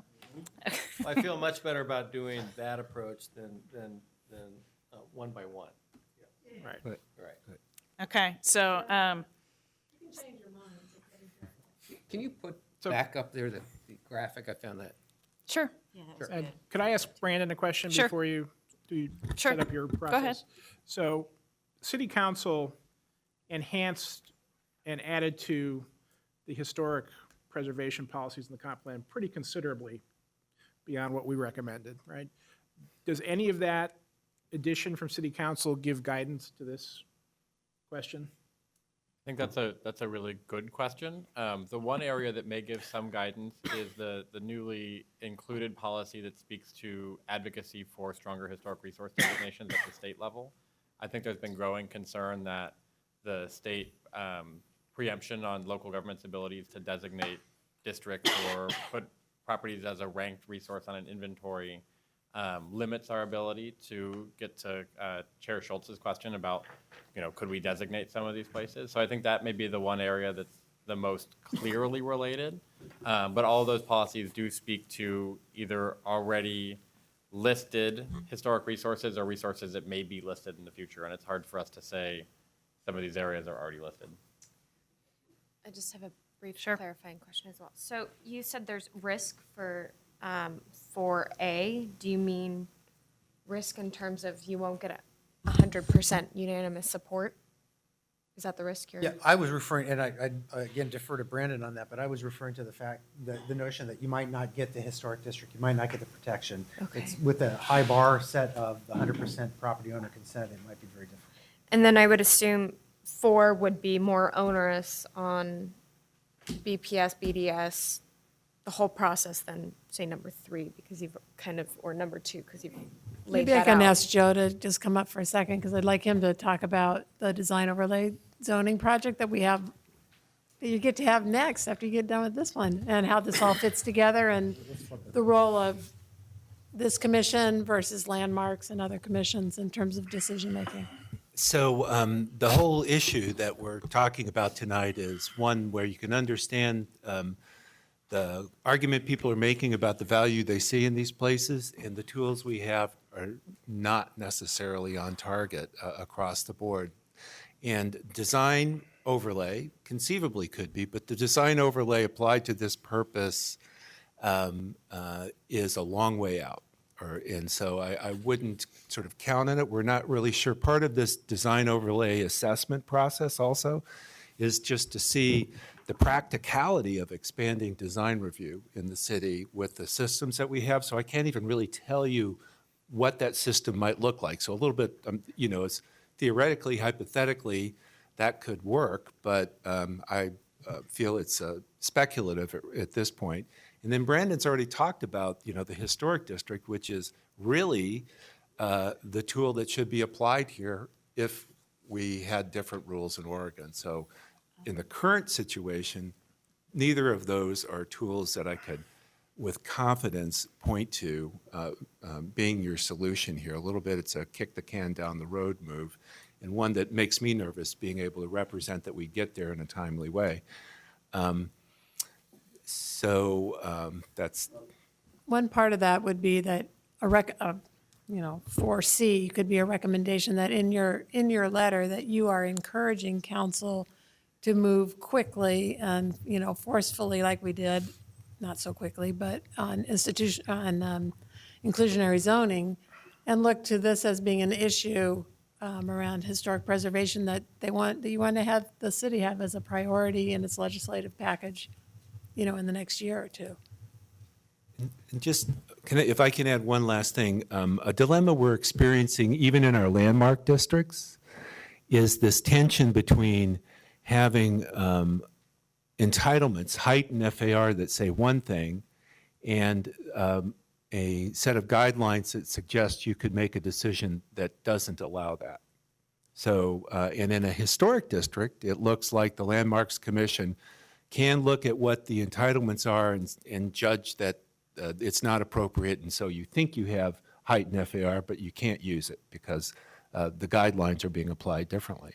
So to counter that, Joe, if the design guidelines, and I'm not saying they should, but if they just flat out said in this particular area, this is the height, I think first of all, is it a question that a design guide can override zoning? And if so, it seems to me that you would get rid of some of this, because one of the problem with the design guidelines is it's so subjective, and one commission running design guidelines could say something versus 10 years down the road, another commission says something else, versus if it just said, you know what, we think it's this height. Well, you know, and I absolutely agree, because that's the point I was trying to make, and if you want to do that, you find a mechanism to set the height. And then the guidelines can do what guidelines do. When I'm just arguing, could the guidelines actually be a mechanism to set the height for maybe smaller districts within a bigger area without a specific zoning? Well, you know, I think that it's good to have it be as explicit as possible so people know what they're getting into. And we just need to invent. It could be the thing that we found administratively difficult, but you just put a different height limit on it. In the central city, where we see most of this, that would be the solution. We all elevate it. We all talk about what the implication of that guideline is for this entitlement. You make a choice and set the height, set the FAR appropriately. Hiding it in the discretionary process, I think, is bad for the discretionary process and frustrating for development. And part of, you know, the hubbub with design review right now is this kind of uncertainty. And the clearer we can make it, the better. So that's why I would say let's just, if we want to zone them 2 stories, we'll zone them 2 stories. So a little bit, one more comment on the pushback is, you know, the thing that we don't use as a tool here is specific plans. And that's where I was going with, do design guidelines almost become a specific plan for an area such as Chinatown, Japantown, or where you can actually start getting a little bit more fine-grained with your zoning tools? Oh, you know, we could do specific plans, and, you know, we have. There's a lot of what you've seen in this comprehensive plan, and especially around this topic, is taking things we've learned from other plan districts, is what we would call them, that are basically specific plans to one place and saying, there are other centers that are like this, that was a good idea, let's spread it around.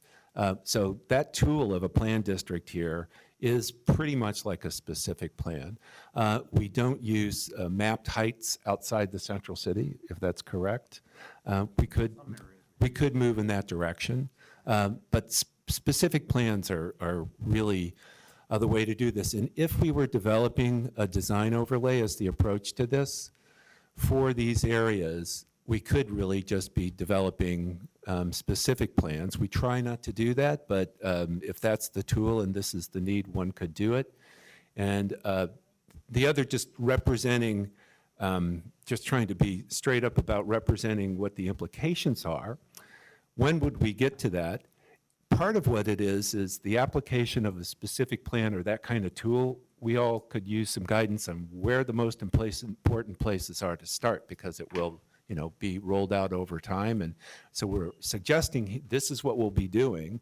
And there's other priorities in your plan that you've given us that, you know, it's may actually be of a higher priority than this, and the longer one waits on this, there's a promise there we're not keeping. That's, Yep. Yep. Yep.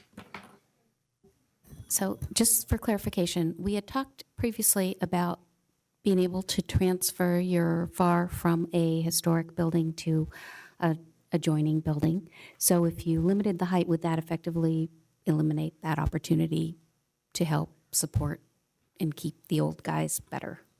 It would in these areas. So if you're asking, could you actually transfer a floor area to one of these buildings or one of these sites, the height would, could you transfer the leftover FAR from this building to another site? You know, we discussed that. That was one of the things we initially talked about doing. In this case, we have not gone there because some, except if they're a landmark. So if the building's identified as landmark, they could transfer their FAR to another site. If they're not designated as a landmark, they couldn't. So it works in some districts and it works not so well in other ones. One of the things we did talk about doing was maybe allowing any of these buildings to transfer their FAR, but then questions come up about the historic significance of the building and are you doing it for the right reasons and things of that nature.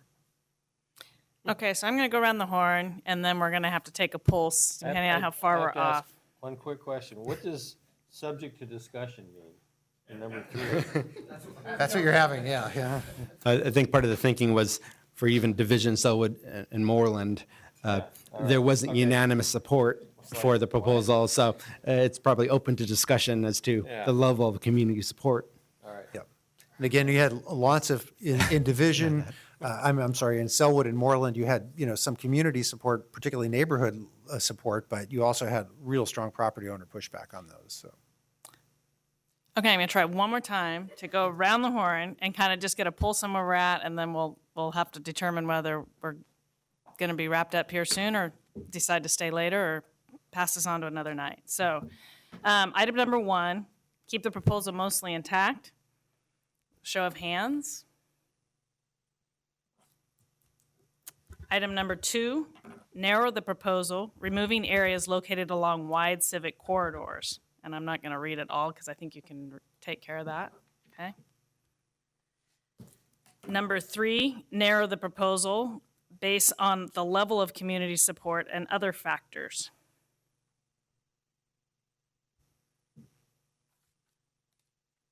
I think we might have it there. And number 4, eliminate CM1 low-rise storefront proposal.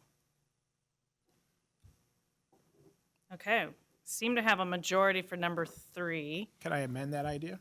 And I was just going to say,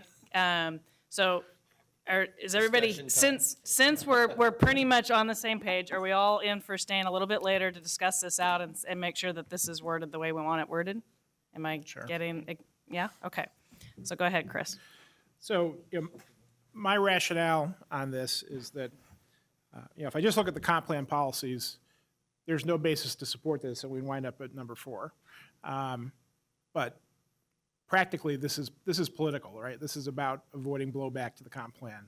So, where I basically land is that where the support lines up in that chart, which is number 3 primarily, that, that's the rational political thing to do.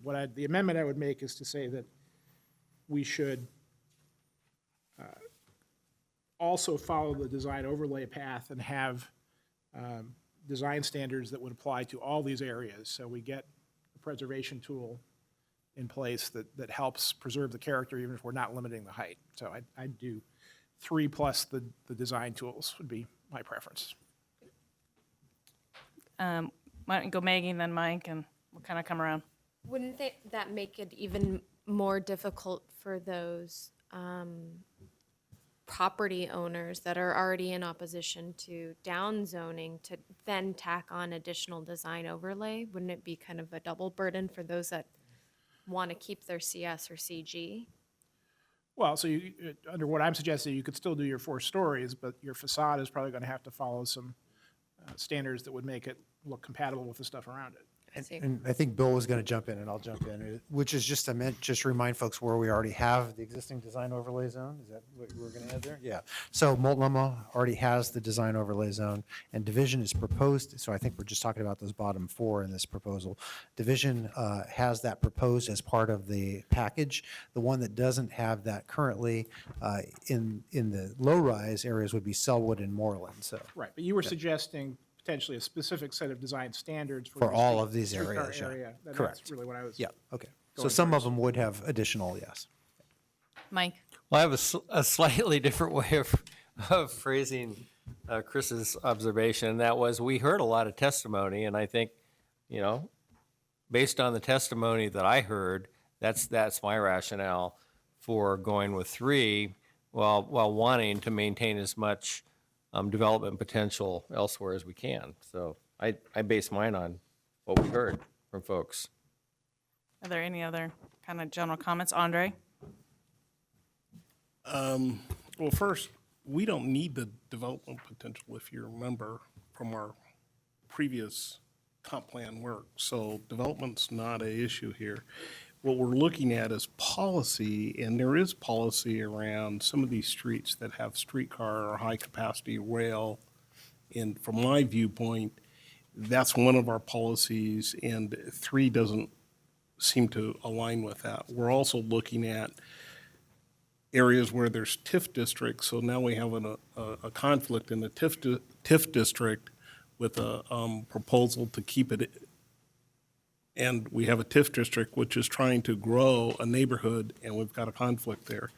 Third, I think when you look at the historic side of this, we have, you're putting properties that maybe could be potential, now they're going to CM2, and they get into a bonus system. And we're going to decide on the bonus system in 4 weeks about bonuses. And we're going to decide on those properties now that are moved into the bonus system that potentially could, we don't know, but potentially could be in a historic district. They won't get a chance potentially to be historic because we're going to put them in a bonus system that's going to be out of that realm.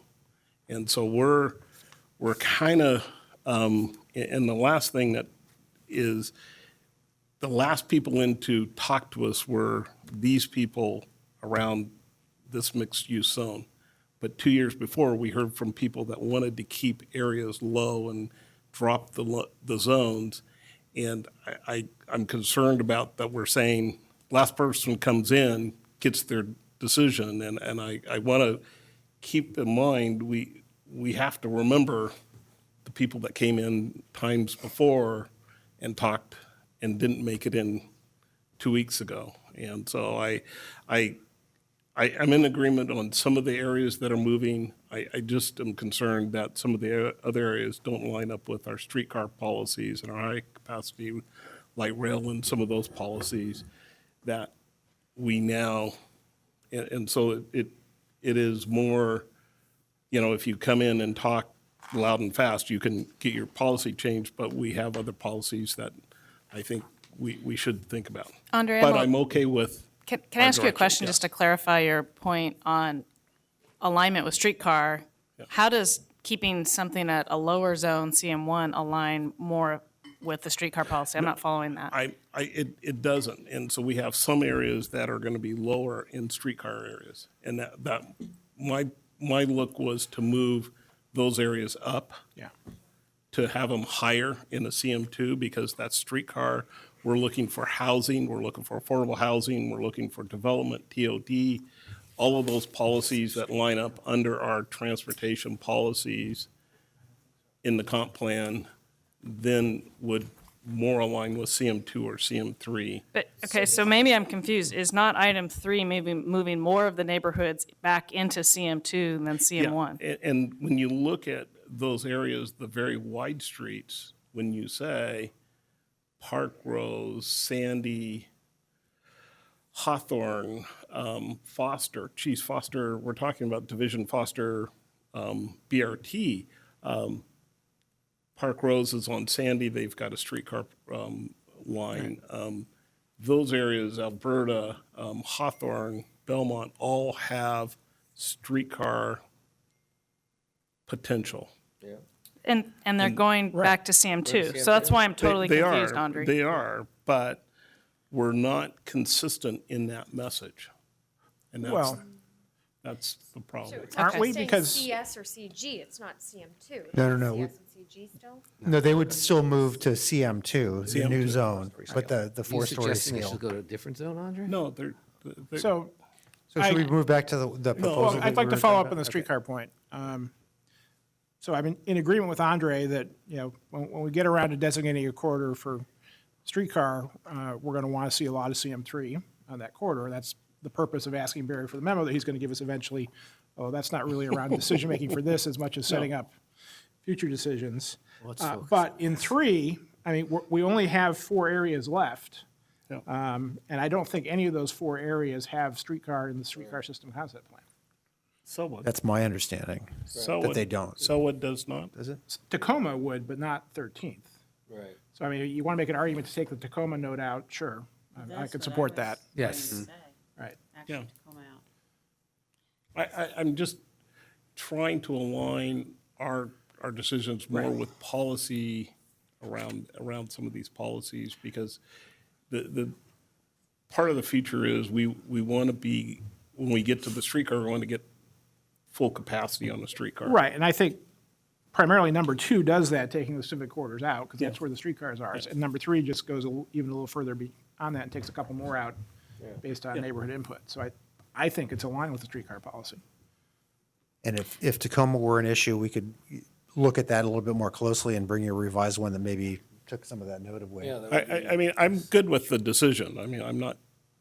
Yeah, I was just trying to connect, I was just trying to understand your thought process, that's all. I want to So- go home. So the one piece that I'd like to add is, and I'm just going to quickly summarize, is the reason I was leaning towards 3 is I think it gets you closer, more neighborhoods closer to what they were, and you're not taking away buildable rights that a lot of people have perhaps invested in. And again, since most of this lines up with community testimony that they want it that way, therefore, if they want to downzone their properties as a whole of a community, then I'm still struggling with it, but I'm a little bit more there. I'm still struggling with division.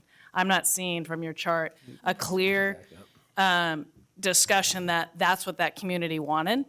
And knowing that we might be discussing the division design kind of standards and initiatives, that I would almost tend to say it's Selwood, Moreland, Multnomah, and you pull division out personally. I would second that as well. And can we, and I think, Yeah, jump the gun, can we be clear, we're going to take in Selwood, take that node out. The Tacoma node should not be.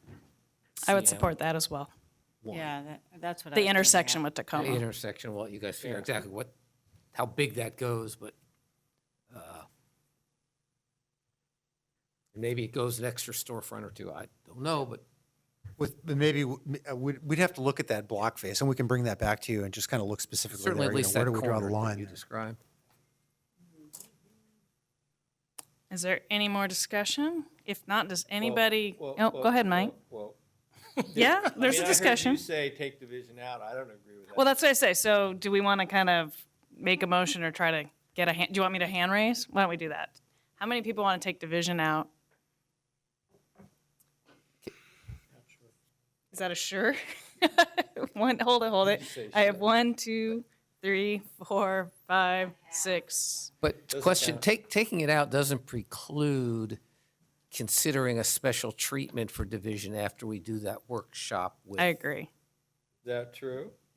I would like to hear about the division initiative and see where that goes. But Well, that's why I wanted to stay in, but as long as